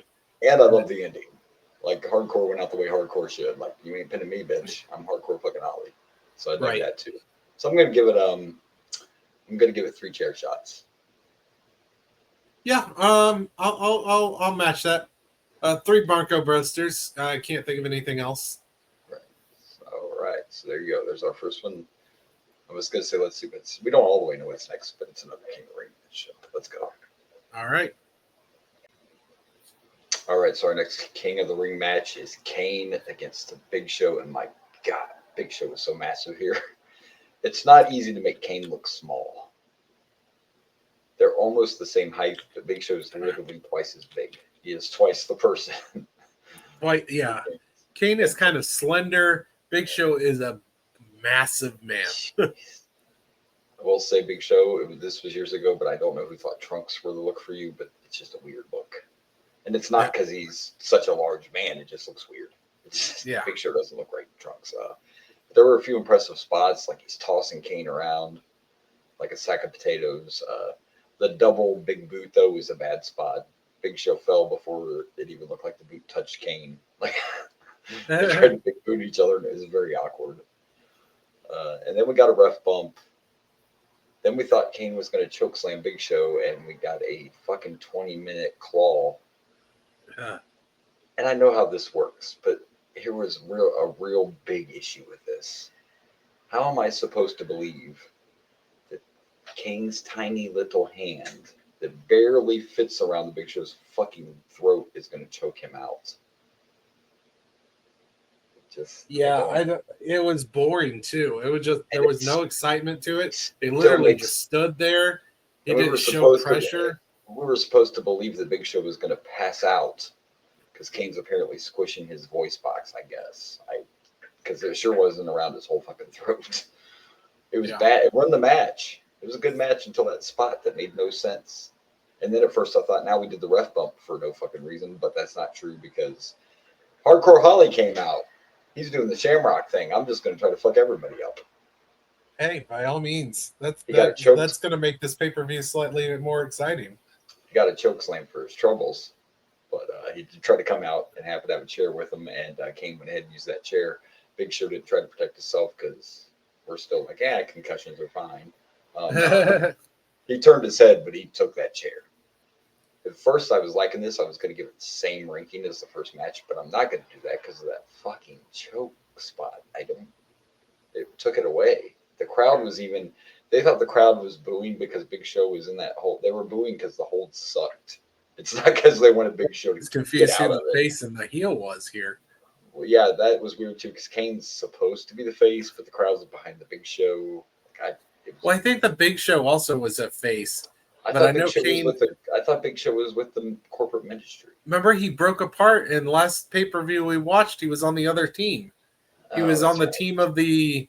What do they call themselves again? The Union, and they're probably the Union. Up. Yeah, he was with the Union. Yeah, but yeah, so he was so technically they're both faces, I guess. I don't know. Kane and because Kane and X-Pac last time I checked, they're still together, and then Big Show.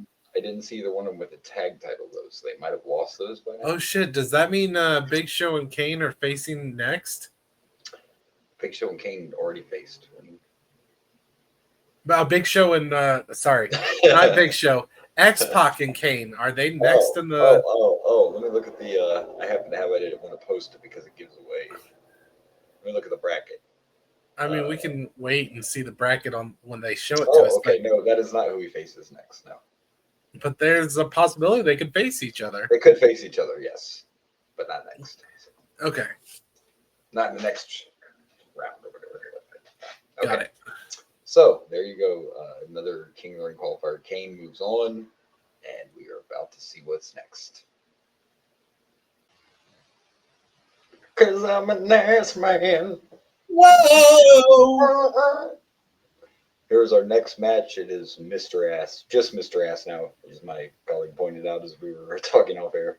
It's not even Billy Gunn anymore. It's just Mr. Ass. Against Ken Shamrock, and we saw some footage and they explained backstage story about how Ken Shamrock got the fuck beat out of him. And I don't know if you saw it when the pay-per-view started. They showed the footage of Steve Blackman came out after that Sunday Night Heat match and just beat the fuck out of Shamrock with a kendo stick. And they were talking about how Shamrock's in no condition to fight. He shouldn't go out there. So again, we have another quick match, but it's got a story intertwined with it. And Shamrock even had blood coming out of his mouth, selling the injuries. And we actually got a referee stoppage. So I dug this one. Yeah. I mean, when you do these tournaments, you kind of have to have quick matches. And this one worked. And you can still intertwine the story. And we saw Shamrock vulnerable Dogg for the first time ever. You know what I mean? He's been Mr. Badass, wipe everybody out, which is why he obviously came out to fight, even though he was in no shape. And he was lost. fighting a former badass. Yeah, and he lost, but not by choice. It wasn't a submission. It wasn't a tap. It wasn't a pass out. The ref stopped the match. So you protect Shamrock, and you move Mr. Ass on into the tournament. So it's a win-win, and you progress your story you have going on. So good stuff. Better than a 20-minute chokehold for no reason. So rough. It's so rough. I know. That was horrible. That was worse than a bear hug. It was pretty terrible. So anyway, this was fun. I enjoyed it, and I love Mr. Ass. Who doesn't love Mr. Ass? Billy Gunn, Mr. Ass, Badass, whatever. Still wrestling to this day, kids. You can see him on AEW. Still in great shape. I thought he was more like managerial in AEW than wrestling. Actually, he just took some time off, but about a month ago he was, or maybe 2, he was still part of the 6-man tag team champions a couple months ago. Oh my. Yeah. So. Oh my. Yeah. Oh my. So this is a good one. This was fun. I'm gonna give this 3 asses, I guess. I'm gonna go with 2.5. I'm an ass man. That's kind of a lie for me, but that's besides the point. It's right up there with he's a man. He's a manly man. Mom. All right. I accidentally peeked, and I know what's next. Okay. Gotta love the 90s. It's a King of the Ring match, but it might be a little intergender. It's not really I mean, they've already talked about China being in the King of the Ring, and they've been showing the tournament bracket up there, so it's not really a peak or a surprise. You know, I just go under the assumption that not everyone watches these when they listen to our episode. I mean, I recommend it. I assume everyone. I recommend you watch it before you listen to the proper way episode, to do it. But not everybody does it, I'm sure. But anyway, yes, we get to see China. Of course they do. Every single 2 people that watch this do the same thing we do when they watch it while recording. We get to see China now. This isn't one night in China because that's with Ray Peacock, but we do get to see China. So let's check it out. King in the China? Sorry. Check it out. So here we go in our next match.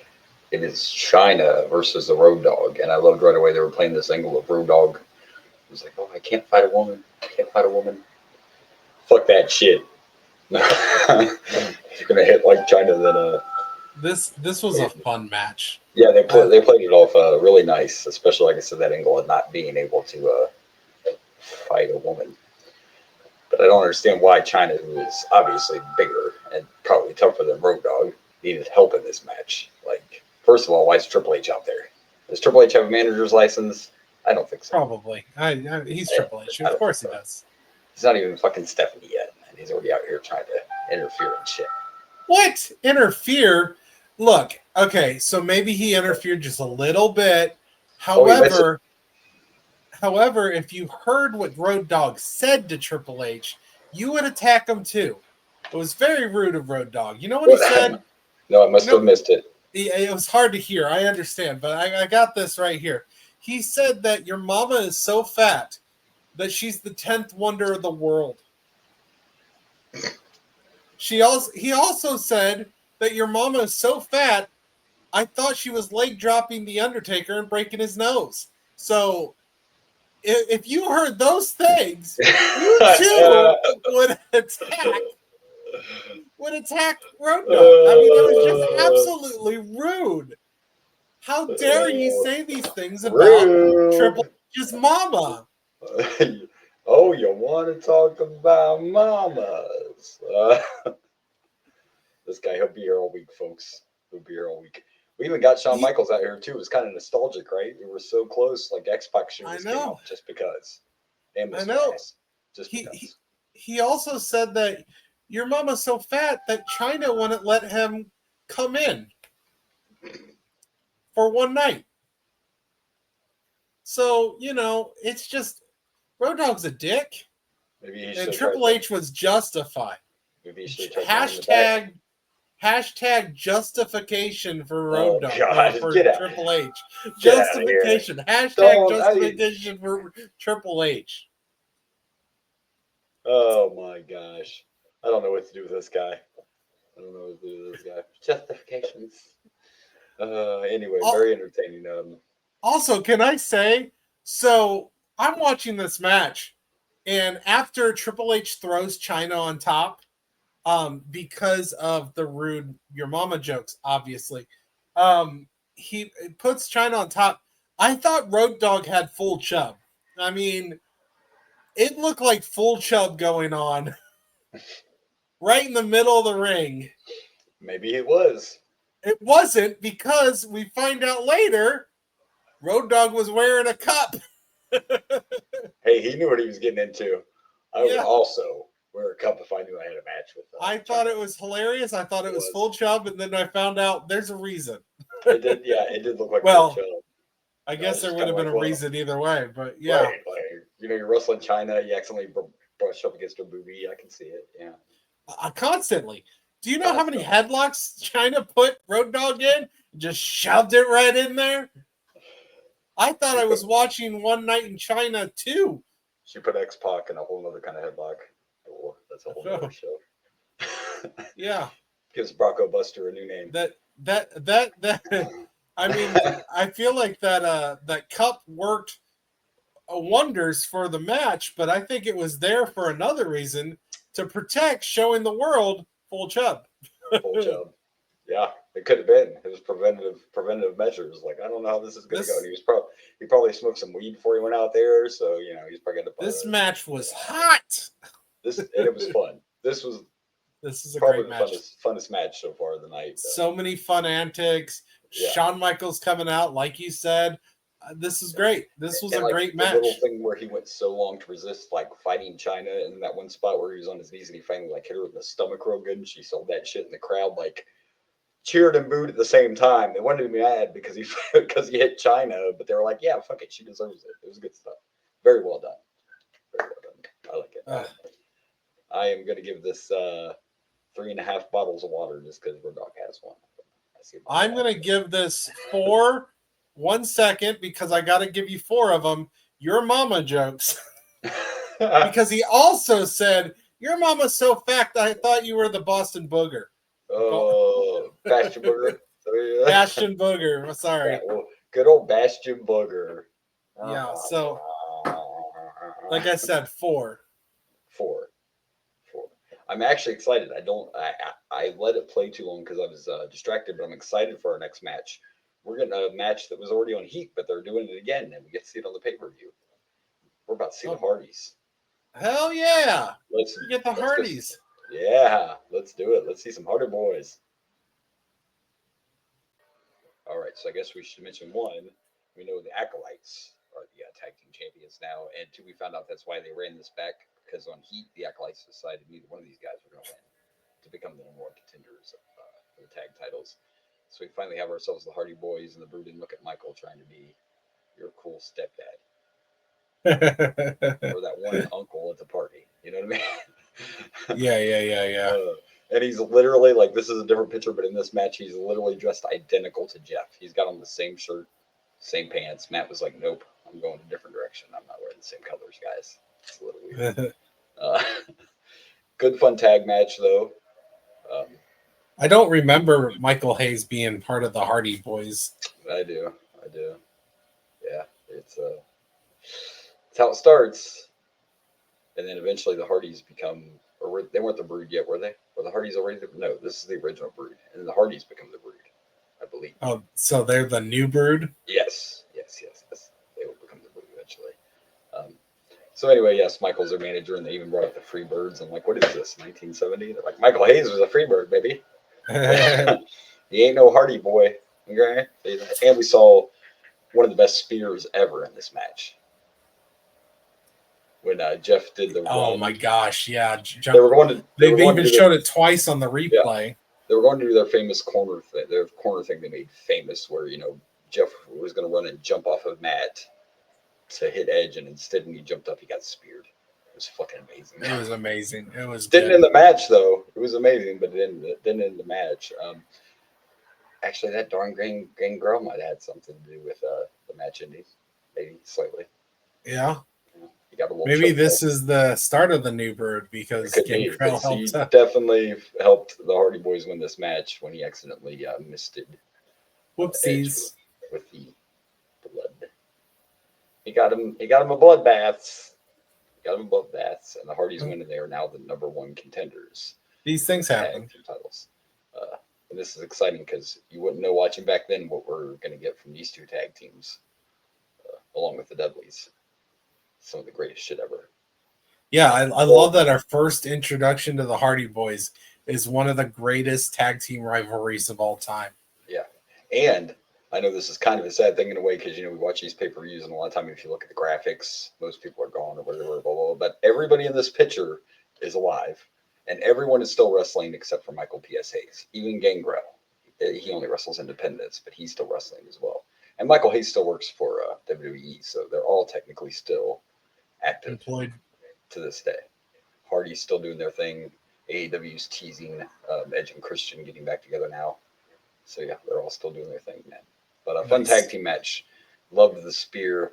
I even love the shenanigans that caused the ending with the blood. And I'm gonna give this 4 broods because they're all a brood eventually. Like, so all 4 have been broods. Yeah, I'm giving this 4 accidental blood facials. Oh, a blood facial. That wasn't in one night in China, was it? I hope not. That would be awkward. Wrong peacock. Wrong cock. Wrong cock. I downloaded the wrong thing. So that was fun, and this was kind of like an in-betweener match. And now we will be going back to King of the Ring tournaments. We got our 2 semifinals matches coming up next. So yeah, next we got Mr. Ass and Kane. Kane. Yeah. Well, it's either that one or the other one. Or X-Pac and Road Dogg versus Jet. Which they were kind of talking about that, right? And even there we have a story built in because now X-Pac and Road Dogg have to face each other. Yeah. They're still kind of friends, even though they're not DX anymore. So that's going to be really, Mr. Ass is the only heel in this this tournament anymore. He's the only heel left, yeah, because I think Kane's still face-ish. I don't know if him and X-Pac are still officially together, but Kane's still face too. So yeah, we only got one heel left, and that's Mr. Ass. Actually, shit.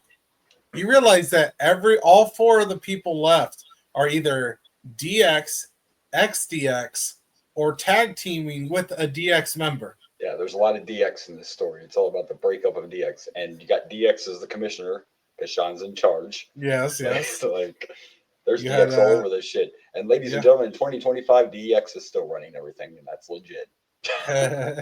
So it worked. These are playing the whole time. They even knew way back then. Yeah. Let's get to it. Let's see who's going to the finals for the King of the Ring. All right, here we go. So our next King of the Ring match semifinal is Mr. Ass against the Big Red Machine Kane. Good match. And here again now, Kane's making someone else look small. Kane's making Mr. Ass look small, and he's actually not a small fella. They actually mentioned that on commentary, saying he's like 6'5". It's just he doesn't look that way. Honestly, a lot of wrestlers are pretty tall. Oh, yeah, I know I've talked to him about it before. You can't really see the way the camera's set up, but that picture I have with Jeff Hardy, which I know I am not by any means a big guy, but Jeff Hardy was way bigger in person than he looks on TV when he's standing next to guys like, Kane and people like that. But another good match. This has been a good pay-per-view, I must say. We're not quite done, but it's been a good pay-per-view so far. Yeah, minus one big show. The 20-minute fucking chokehold minus that. Good thing you redeemed yourself in this one, Kane. But and just because of that 20-minute chokehold, the Big Show came out and fucking whacked Kane with a chair just for that chokehold. So that's a whole reason. I thought they said that was an accidental hit on Kane. Yeah, I thought we had another Gangrel situation. I think it was intentional for that shitty ass hold he put on the Big Show. I think it was payback. Like you're fucking chair shot. Fair enough. Mr. Jacobs, Mr. Mayor, Mr. got knocked the fuck out. It was a good back and forth match, man. That spot when they were outside and Kane had the stairs, like he was going to hit Billy with him, and Billy fucking drop kicked the stairs into Kane's face. You got to understand, Kane's taller than Billy, and he jumped up high enough to hit those fucking stairs. I mean, that was a good spot. And then Kane had a pretty nice drop kick later on, where he drop kicked Mr. Ass all the way outside of the ring. I seem to always remember Mr. Ass getting some pretty good airtime. Yeah, Billy was always good. And I know we don't watch the shows, but we're going to see it in these next couple of pay-per-views. It's just Mr. Ass didn't work as good. Like the singles run that they tried. I don't know why. He has one of the greatest entrance musics of our time. Yeah. So, I mean, I thought he was a great worker. He could still go to this day. So. But anyway, another entertaining match. And because of the chair shot, Mr. Ass gets the victory over Kane, and he is going to the finals. So we now know one participant in the finals is Mr. Ass, and he's going to be facing either X-Pac or Road Dogg. So we're getting a DX final no matter what. Yeah, I feel like last week you kind of spoiled the... Listen, it was 2 weeks ago, and you weren't supposed to bring it up because I was hoping everybody forgot. Okay? It wasn't last week because last week was our SummerSlam preview special, so it wasn't last week. It was 2 weeks ago. I didn't really think about it until I'm watching this, and I'm like, "Oh, Mr. Ass." And you're like, "Oh, that I was dick. like, "Wait a minute!" I think I was spoiled on this. That dick. Yeah, bad timing. I was just doing my job and just talking, and I kind of yeah. Ramble. That's okay. Ramble. We don't you know. Spoiled a pay-per-view from 26 years ago. How dare you? Dare you? Spoiler alert! It's not a spoiler. It's okay. So another fun one, but we don't know. We'll get to see who he's facing. We got to find out if he's going to face X-Pac or Road Dogg. I don't know who he's facing. So, but I thought you're right. I don't know yet. Another fun match, not super long, but it was a good story and a good ending. Everybody's just fucking everybody in this, and I don't mean that in a bad way. Not that peacock. It's just like everybody's like, you know what, fuck you, I'm interfering. I'm interfering. We're like the Oprah of interference tonight. You get interference. You get interference. Ref bumps for everybody. Yeah, there has been all kinds of shenanigans in this pay-per-view. Lots of shenanigans. But I'm going to give this 3.5 drop kicks. That'll work. I'm gonna go with 3. I'm an ass man. Sorry, I have to do it again. It's just I love that intro. I'm an ass man. I like to kick them. I like to stick them. Oh boy! So when he says I like to stick them, what exactly do you think? That's a whole nother. I think we should just on to the One Night in China podcast. We'll act like that didn't happen. Okay, Tales from the dark side. Anyway, dark side of the ring shit. There. Let's move on. Let's just. I did watch another episode of the Dark Side of the Ring. By the way. Oh, good. I watched the. Is it Hunter Brody, the guy who got stabbed and murdered? Bruiser Brody. Bruiser Brody. Yes, Puerto Rico. Have you watched the Benoit one yet? Because that's probably one. No. I've been trying to watch them in order, other than. Oh, okay. I did skip ahead to watch the boxing one just because we literally just watched the pay-per-view. Yeah. So I saw that one was on there, and I'm like, well, I got to watch that one. But yeah, I've been trying to watch it from the beginning, and the Bruiser Brody was the next episode. So, gotcha. Very good. Yeah. Also, I've been kind of taking turns, and I also watched the Roseanne episode of Dark Side of Comedy. Oh my gosh, that was Yeah. Anyways, Good Dark stuff. Side of whatever is pretty good. They're all good. Yeah, Dark Side of any of them, they're all good. I've been going through all of them. I've watched 90s and 2000s too. 2001 had Kate and 8 or Kate plus John 8, and John and Kate plus 8. I didn't know. I don't watch those reality shows, so I didn't know anything about all that stuff. So that was all new information. Yeah, it's good stuff. That was crazy. Sure. They're all good series. So, all right, well, let's see who Mr. S will face in the finals of the King. All right, so our next match is Road Dogg versus X-Pac in our semifinal match. They took a different approach this time because we got former teammates and friends, so we just had a straight-up one-on-one match. No shenanigans this time. This was just mano a mano. And I'm okay with that because, again, it goes with the story we've had going on all night long. So this actually makes sense that these guys would just be like, okay, good luck, and have themselves a good old-fashioned one-on-one wrestling match. So decent match. In the end, X-Pac wins, and he will go on to lose to face Mr. Ass in the fight. You don't remember King X-Pac? You don't remember that breaking down the royal throne? Yeah. But it was a good match, and I don't want to take anything away from it.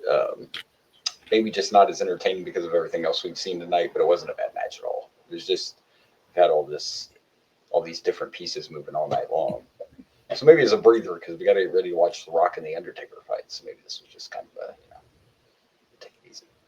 Good old-fashioned wrestling match. I'm feeling a pattern here. I don't think we've had any. It might be hard when we get to the end of this to make some match picks. Could be hard. We're not quite done. We still have a few left. We got 3 left actually, but these might be hard pickings today. But another decent match. I'm going to give this one 3 crotch chops. I am going to give these. Now, was your crotch chops from X-Pac or Road Dogg? From X-Pac. Okay. Then I'm going to do 3 from Road Dogg. Oh, okay. Just really mix it up a bit. Which, you know what I'm saying? They're different because I believe X-Pac's crotch chops went like this, and Road Dogg liked to do the He liked to do the actual X. Yeah, and X-Pac just did like to look at my dick. X-Pac, I wanted to. Wrong Peacock. He was practicing for the video. Actually, in wrestling, this is the right actual Peacock. He was kind of like an airport traffic guy. And one night in China, like bing, bing, bing, right here, right where, down there, like the shirt, down where, down there. Oh, good old 90s wrestling shirts. Only if you could still get hold of them. Down where, down here, down where, yeah. That's nothing. I was listening to JBL on a podcast the other day, and at one time, believe it or not, the Acolytes had a shirt that said something to the effect of always pounding asses. That's what APA stood for on that shirt, always pounding asses. Well, and the guy asked JBL who okayed that shirt, and JBL's like, who do you think? Me and Ron okayed that shirt because that's just hilarious. We wanted to see grown men wearing a shirt that says always pounding ass, APA. Gotta love it. The good old days. All right, well, the King of the Ring finals are set, and I forgot to mention the whole segment we got with Sean and talking about Shane being hurt, and Mr. McMahon is allowed to find a suitable replacement. Oh yeah. I would have been like, "Fuck you, Vince." It's just not a handicap match. Why do we got to screw Stone Cold all the time? Why don't you go one-on-one with him? Vince was using Sean's words against him because he's the one that said, unless a suitable replacement is used. Yeah. So, I mean, it was good. Vince, stuff. Smart man. I mean, a dick. True. And terrible, but smart. Difference between Mr. McMahon and Vince McMahon. There we go. But anyway, let's move on. We know what's next. Let's watch this world title match. All right. Rock and Taker.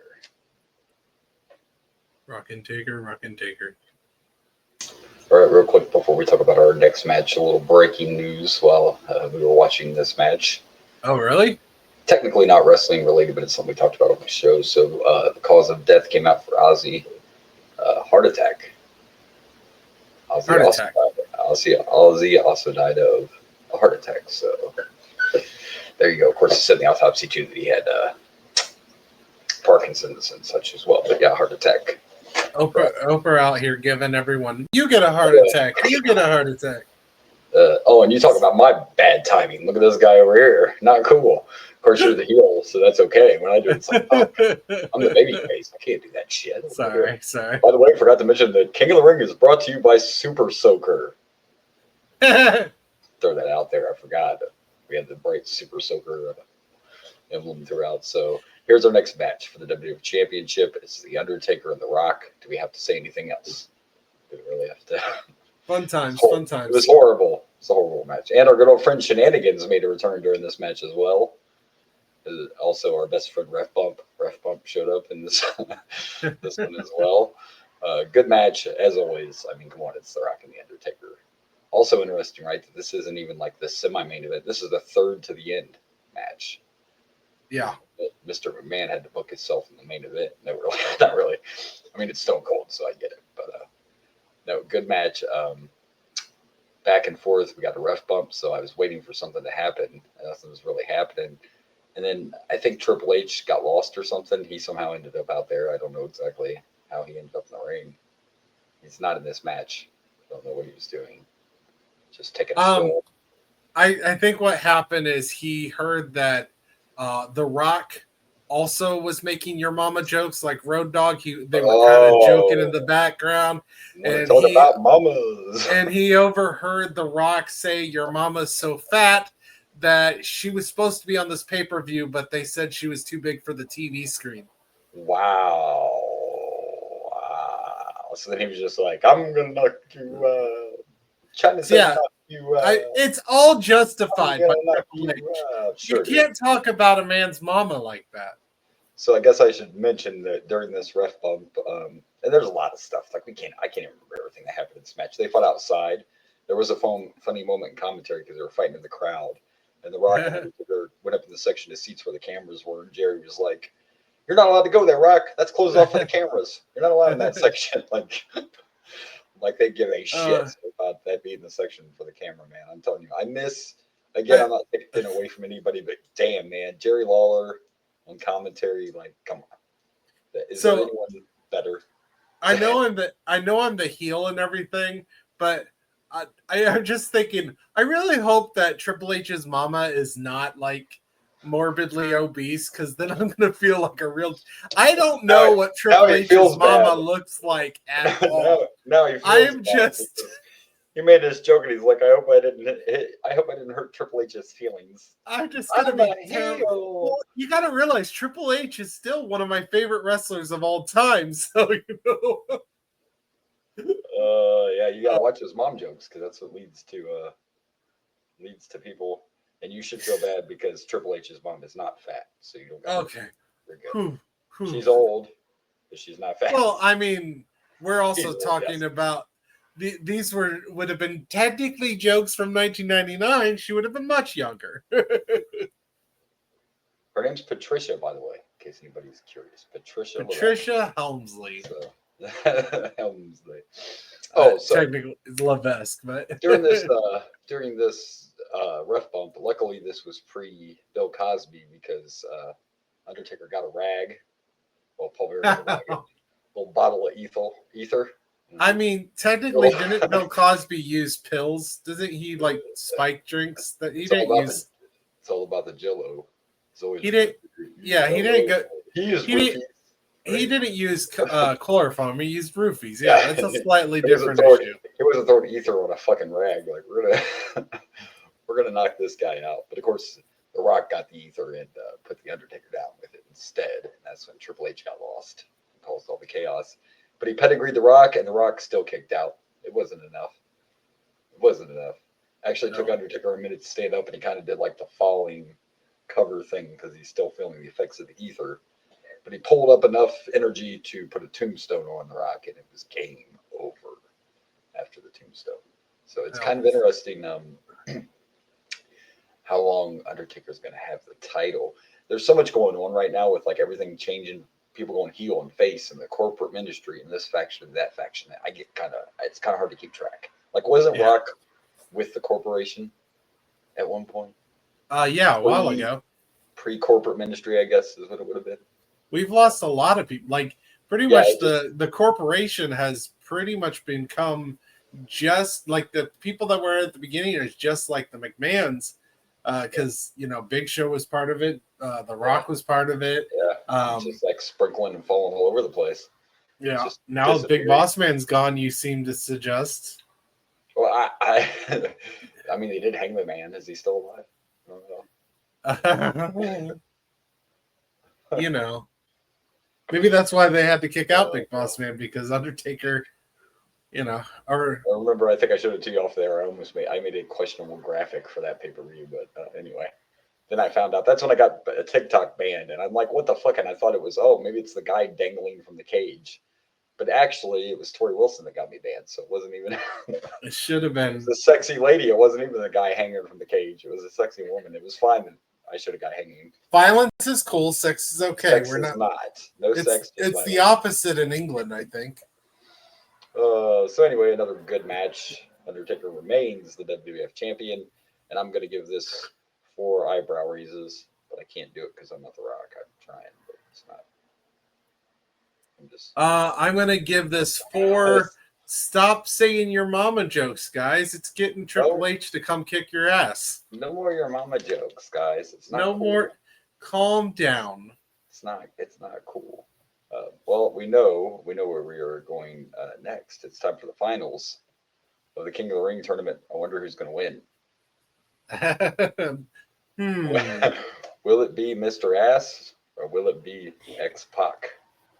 Will it be an ass man? Dun, dun. Oh! This song's going to be stuck in my head all week, and I'm going to have to just, You're welcome. You're about to get a chair shot. All right. Well, let's check it out. Let's check out the finals for the King of the Ring. And here we go. It's the finals of the King of the Ring. I wonder who will win. It is X-Pac against I'm an ass man. Your favorite entrance music ever. This motherfucker has sung Ass Man 80 times today, guys. Just so you know. Love him. I mean, he has wrestled 3 times, so whether he's coming out or not, whatever. Every time we're on the headset, he's just like, I'm an ass man. By the way, in this particular match on commentary, Jerry Lawler mentioned, well, I mean, if you look, Mr. Ass does have the perfect ass. I don't need that on my commentary. Sure. Hey, he is just reporting the news as it comes in. That is a fine ass. That is a fine ass. And he is an ass man. So, wonder why he didn't get one night in China. Never mind. Anyway, it was a good match. And I'm pretty sure Mr. Ass was pulling some higher class. Don't get me wrong. I like China. But... I do. First of all, they did it for the money anyway. Okay. Well, like, hey, China, I'm not busy. You're not busy. We can use some cash. Yeah. Sex tapes are a thing. Let's try that. They saw what Pam and Tommy did, and they were like, "Yeah, baby." Anyway, was that around this time? Had to. Well, yeah. I mean, Tommy and Pam, that was. Yeah, I'm guessing the sex tape. Yeah, it was Baywatch era. She was still on Baywatch or just off of Baywatch. Might have been a few years prior to this or right around this time. I don't know. Because that's like the first famous, that's the first like sex tape there. So, but he's Googling, but we can talk while he's Googling. Yeah, go ahead. I want to know. Sex tape year released. This was a good match. Not a lot of it's going to be great on my algorithm. Wasn't it? He's going to be texting me later like, all I am getting is porn now. Celebrity sex tapes are popping all over my feed. All over the place. You get a sex tape. Shoot. You get a sex tape. It's better than It looks like it was from 1995. Oh, see, so I have years before this. Yeah, I knew I was young when it happened. I still wanted to see it. But I was young. By the way, kids, if you would like to do some research, you can still find it to this day. It's very, very popular. FX actually did a series on that, and it was just it wasn't a season. It was like a mini series, and it was pretty interesting. The guy that Tommy Lee hired to do things in his house, like the handyman he hired, is the one that stole the sex tape. So that's pretty, yeah. And got it out there. But anyway, King of the Ring finals. It's a good match. Lack of shenanigans in this, and it was also a quick match. But when you have 10 matches on a 2.5 hour pay-per-view, they're not going to be very long. Something a little different for Mr. Ass to finish this one. We got a famouser, but we got a top rope famouser. So, yeah, that was pretty badass. So before X-Pac pounded China, he's the one that got pounded into the mat. So it's pretty successful. Okay, anyway, that one didn't get over. Rough crowd. Anyway, your King of the Ring is Mr. Ass. Not a bad match. Maybe not quite as good as some of the other ones, but fuck, this is the third time both of these guys have had to wrestle. So, yeah, I can understand that. Just the recurring theme here, though, I think I'm going to give it 3 ass. 3 perfect asses. Mr. Ass is your King of the Ring. This 3 perfect. This isn't Mr. Perfect. Oh my gosh. Why didn't we get a Mr. Perfect and Mr. Ass tag team called the Perfect Ass? Come on. It writes itself. I have no words. I have no words. Come on. Right, well, How perfect would that be? The Perfect Ass. this guy can't take him anywhere. We have one match left. What we got to know is this: who is worthy? Who is worthy to replace Shane, who so-called can't compete? I actually have ladder no match. idea. I'm very curious. And then they had a little segment where Miss or Triple H was taken away by security, and Vince McMahon was pissed off. He's like, "What are you doing? That was my partner." And Sean's like, "Yeah, I know. Good luck." Good shit. All right. Well, main event time is for control of the company. Reach that ladder. Yeah. Control the company. I want it. The CEO Stone Cold briefcase versus match. Stone Cold versus somebody. Mr. McMahon and maybe Shane or Triple H. You or think China. Shane might come back? Who knows? Let's find out. Could be China.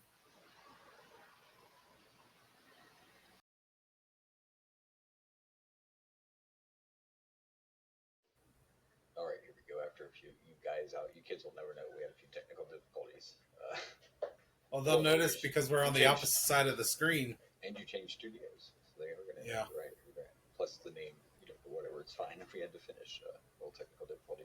Hulkster's still hanging out up there on the thermostat back there. I didn't even put anything on him to make him. He's just hanging out, watching the show. So here we go, main event time for control of the company. And you actually sent me a message when we were watching this, just about the story alone and like the package they showed before the match. This is all part of that famous "What Saved This Company," the McMahon Austin storyline. Yeah, I remember when McMahon introduced, like, once I saw it, I remembered him introducing, like, being in the robe and everything, the higher power, I think they called it. Yes, the destroyed storyline that everyone was so disappointed about because you built all this up, and then the higher power was Vince McMahon.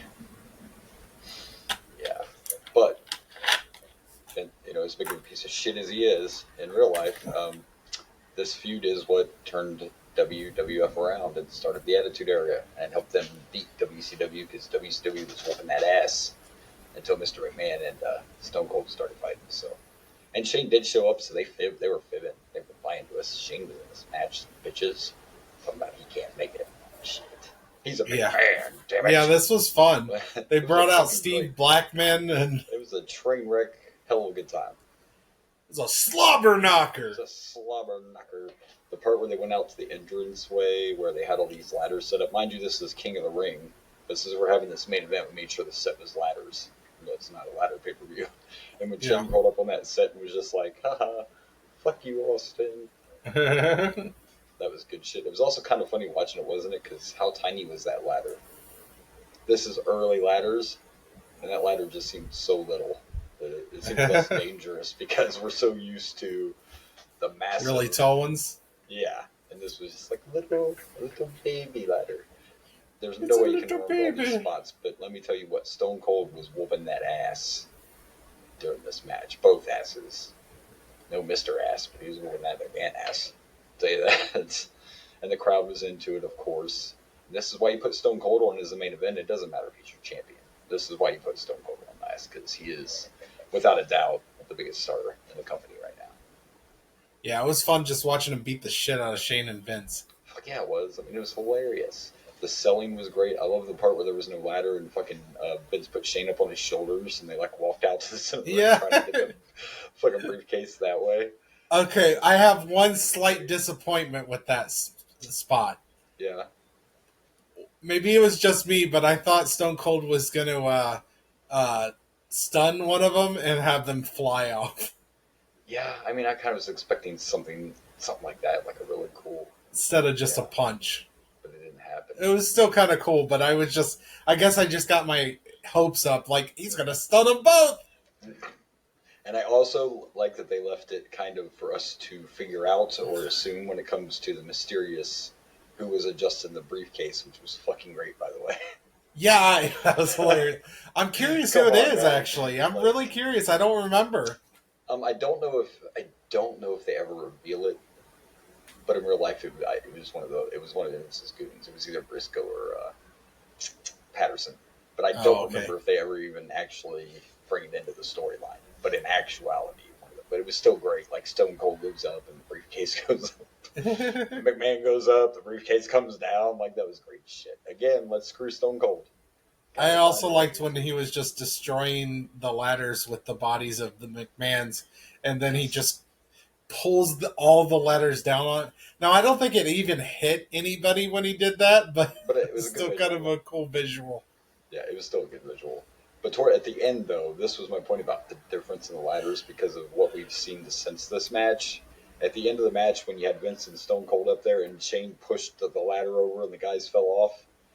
It, I thought this it was came. It was a great spot, and it was a great ending. I'm just saying that it came off kind of weak just because of what we've seen today. That's all. It was just hilarious seeing that small true. ladder, and they still sold it so devastating. Like, oh, he pushed his own father off the ladder. So But I'm it was a great curious. match. It was a great match. I'm not gonna lie. I also on to expectations. After I saw the briefcase go up, be pulled up while Stone Cold's trying to grab it, I Yeah. thought what was going to happen is the briefcase was going to come down all the way, and Oh, nobody was yeah. even going to have to go Didn't down even need up the that. That would have ladder. been good. I Yeah, also expected something different than Shane pushing the ladder over, but it made sense. I mean, yeah, he took out his own dad, but he also took out Austin and gave him a chance to win. But I thought he was going to, like, I don't know, because I forgot about that match.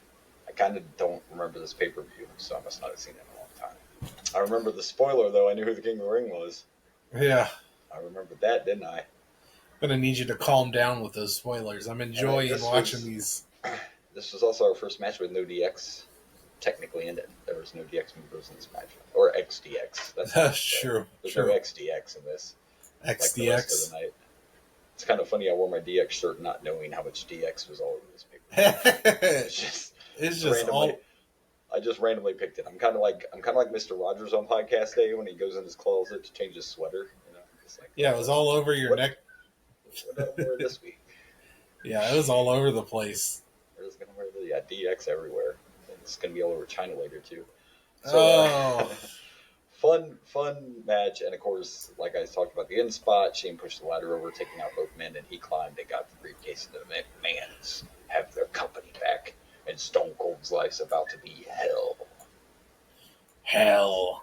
And I love it because I lip read Austin at the end of the match when the McMahons were walking up. They show Austin, staring at him, and he was saying, "What the fuck was that shit?" You could read those lips. The fuck was that shit? Stone Cold, yellow. Great match, great way to that pay per view. I'm going to give this 4.5 McMahons.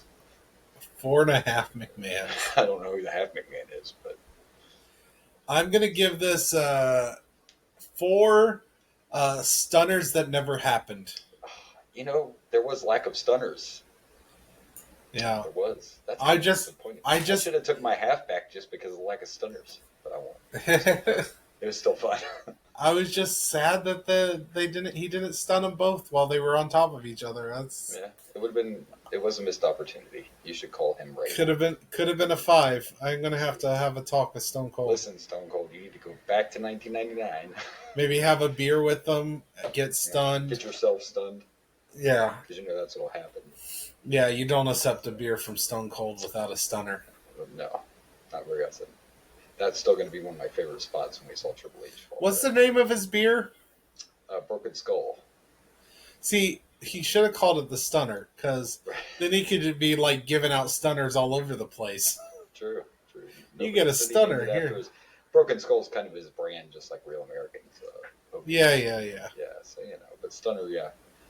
Stunner beer would have been better. I don't want to insult Stone Cold. It's not that. No. Fair enough. Yeah. Not an IPA, API guy. I just need a beer. I don't need all this. Yeah. Anyway, there you go. We made it through King of the Ring 1999. Our actual episode got to stay on track this week because there were no unfortunate smelting accidents. So Good. we got lucky. We're on a roll. We got lucky both times we could do our regular recording. We still put out content. We were on a roll. We have not missed. We got it figured out. Episode. Next time, if there's not look, even if there's not a pay-per-view, we talked off air. If there's ever a time we can't do a full episode, we're putting something out, whether it be a profile on a particular wrestler or a pay-per-view, whatever. We're always or maybe watch a movie. Watch a movie if we got time. Yeah, if we can't do a full episode, we're always gonna have some kind of content out there. So, that's the goal. Yes, we're always gonna figure out a way. We gotta work. All right. Well, I guess it's time to pick some matches. Favorite match of the night.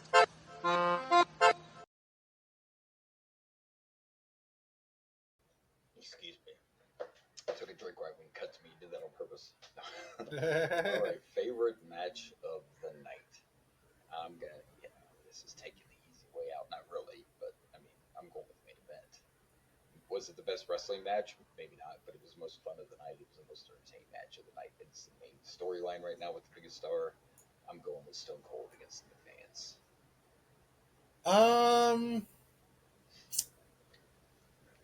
Yeah, I think that would probably be my favorite as well. There was some good stuff tonight, but I'm gonna go. A lot of good matches. The next pick will be harder because there was a lot of good matches.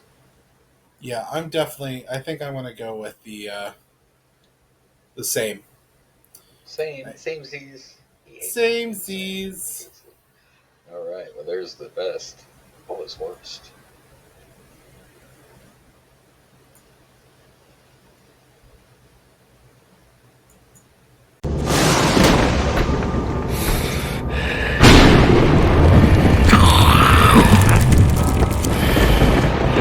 Worst match of the night.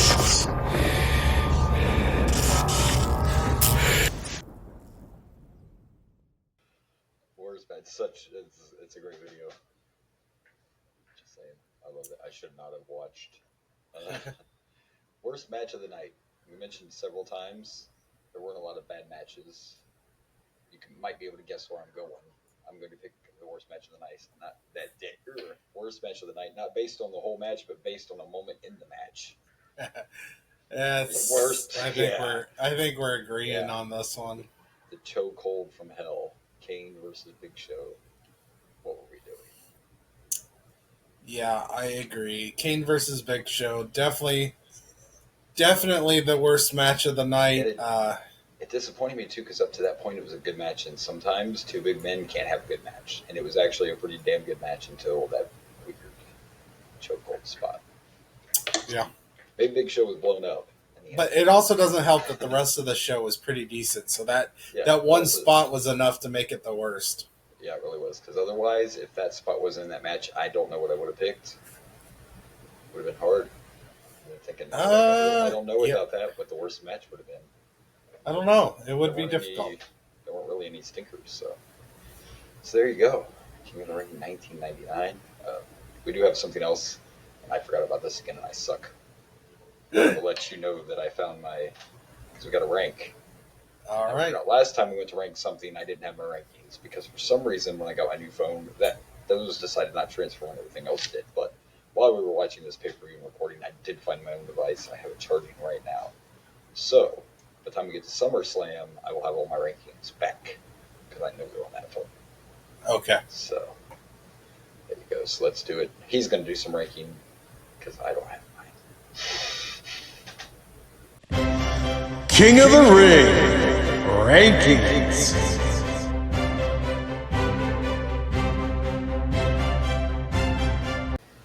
That's a great one too with the regal look.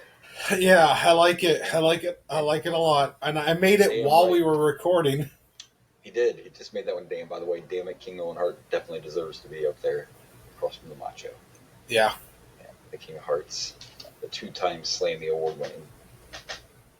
So, I do have my rankings. He does. Unlike some people. Still recovering over a Hulkster, okay? Unlikely excuse. Hulkster's right now. Go for it. We've had 7 King of the Rings. This is our 7th one. For number 7, I have King of the Ring 3. And do you know why? King of the Ring 3. I do not know why. It's because Mr. fucking Mabel won. Oh, that's right. That was the King that was King Mabel. King That's right. Mabel. Worst to first. I should have known that. Yes. I always go worst to first. Yes, I know. I just lost it for a moment. Yeah. For number 6, I have King of the Ring 2. That one was the one where Owen Hart won. Okay. 5, King of the Ring 1. That's Bret Hart. King of the Ring 4, for 4, I have King of the Ring 5. That's when Hunter Hearst Helmsley won. Okay. For King of the Ring, for the 3rd place, I have King of the Ring 7. That's this one right here. Mr. Ass is your winner. Number 2, the top 2 is going to be hard to beat. Although I thought number 2 was going to be really hard to beat, but then King of the Ring 4 with Stone Cold Steve Austin winning has one of the most iconic moments where he says Austin 316 is born. Yeah. And then number 1 is King of the Ring 6. That was last year's King of the Ring. That was when Ken Shamrock won. But as a lot of people forget, this is also the King of the Ring with the Hell in a Cell match between Mankind versus Undertaker. Yep. That one's going to be hard to beat because that is possibly one of the most iconic matches I've ever watched in my entire life. And he even got me on that one, but even Mick Foley and Taker, were always like, we can't believe how much that match took on a personality of its own, because I guarantee you most people you ask won't mention King of the Ring at all. They'll remember that match. A lot of people may not remember it was on the King of the Ring, and I forgot that quickly, and we just watched the shit. Well, we haven't watched it in over a year. Yeah, but the match is so iconic, it just kind of takes over, and you tend to forget. It's weird because when you mentioned Shawn Michaels and Taker, those were Mania matches. Everybody knows that was Mania. Of course, Mania is Mania, but still. Yeah. When it comes to that Hell in the Cell, it's just that Hell in the Cell. It's its own entity. But yeah, I mean, next time. But you think about it, I mean, that match was iconic. I would almost maybe put that in my top 10, if not top 5 matches I've ever seen. Oh, absolutely. I don't know if you ever saw, and I forget what show it was from. Might have been the Most Wanted Treasures or whatever, but Mick Foley went to, it might have been the reality show that only lasted like a season with Foley and his family.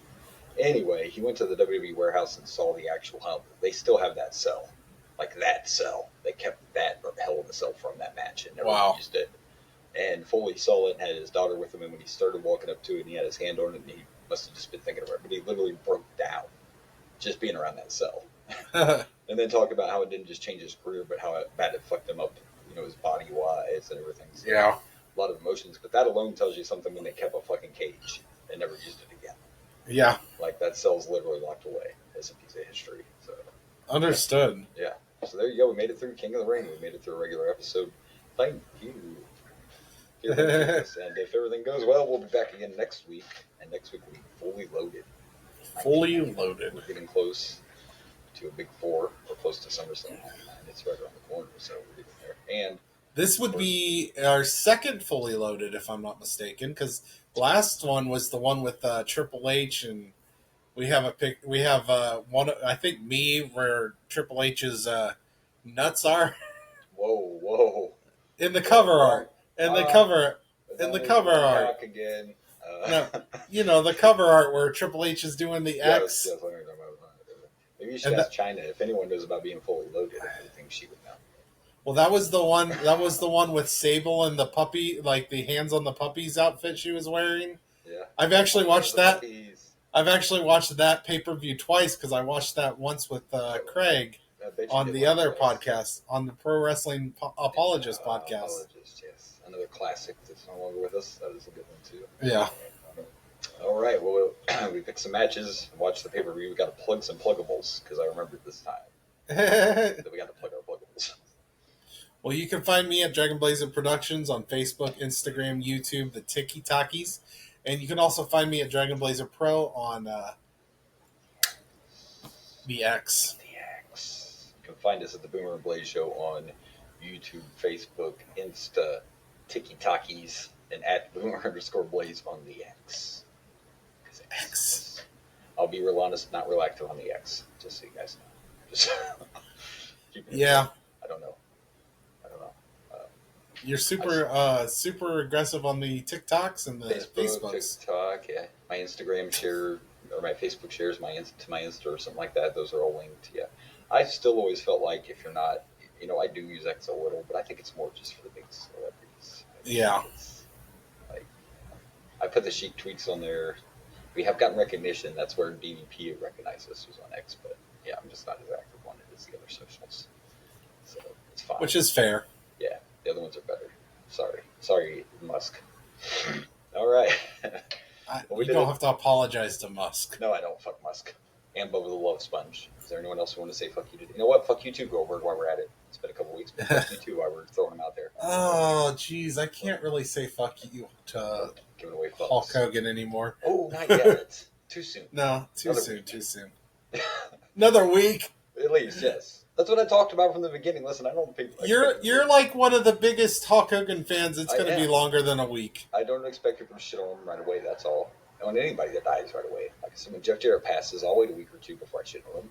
I'm not going to dance on his grave. If you think there's not going to be some more fuck Hulk Hogan cheek tweets, come on. Those I haven't used any, but they're there. You can't. Oh yeah, absolutely. All right. Well, we did it. This has been the Boomer and Blaze Show. I am Boomer. And I'm Blaze. And good night.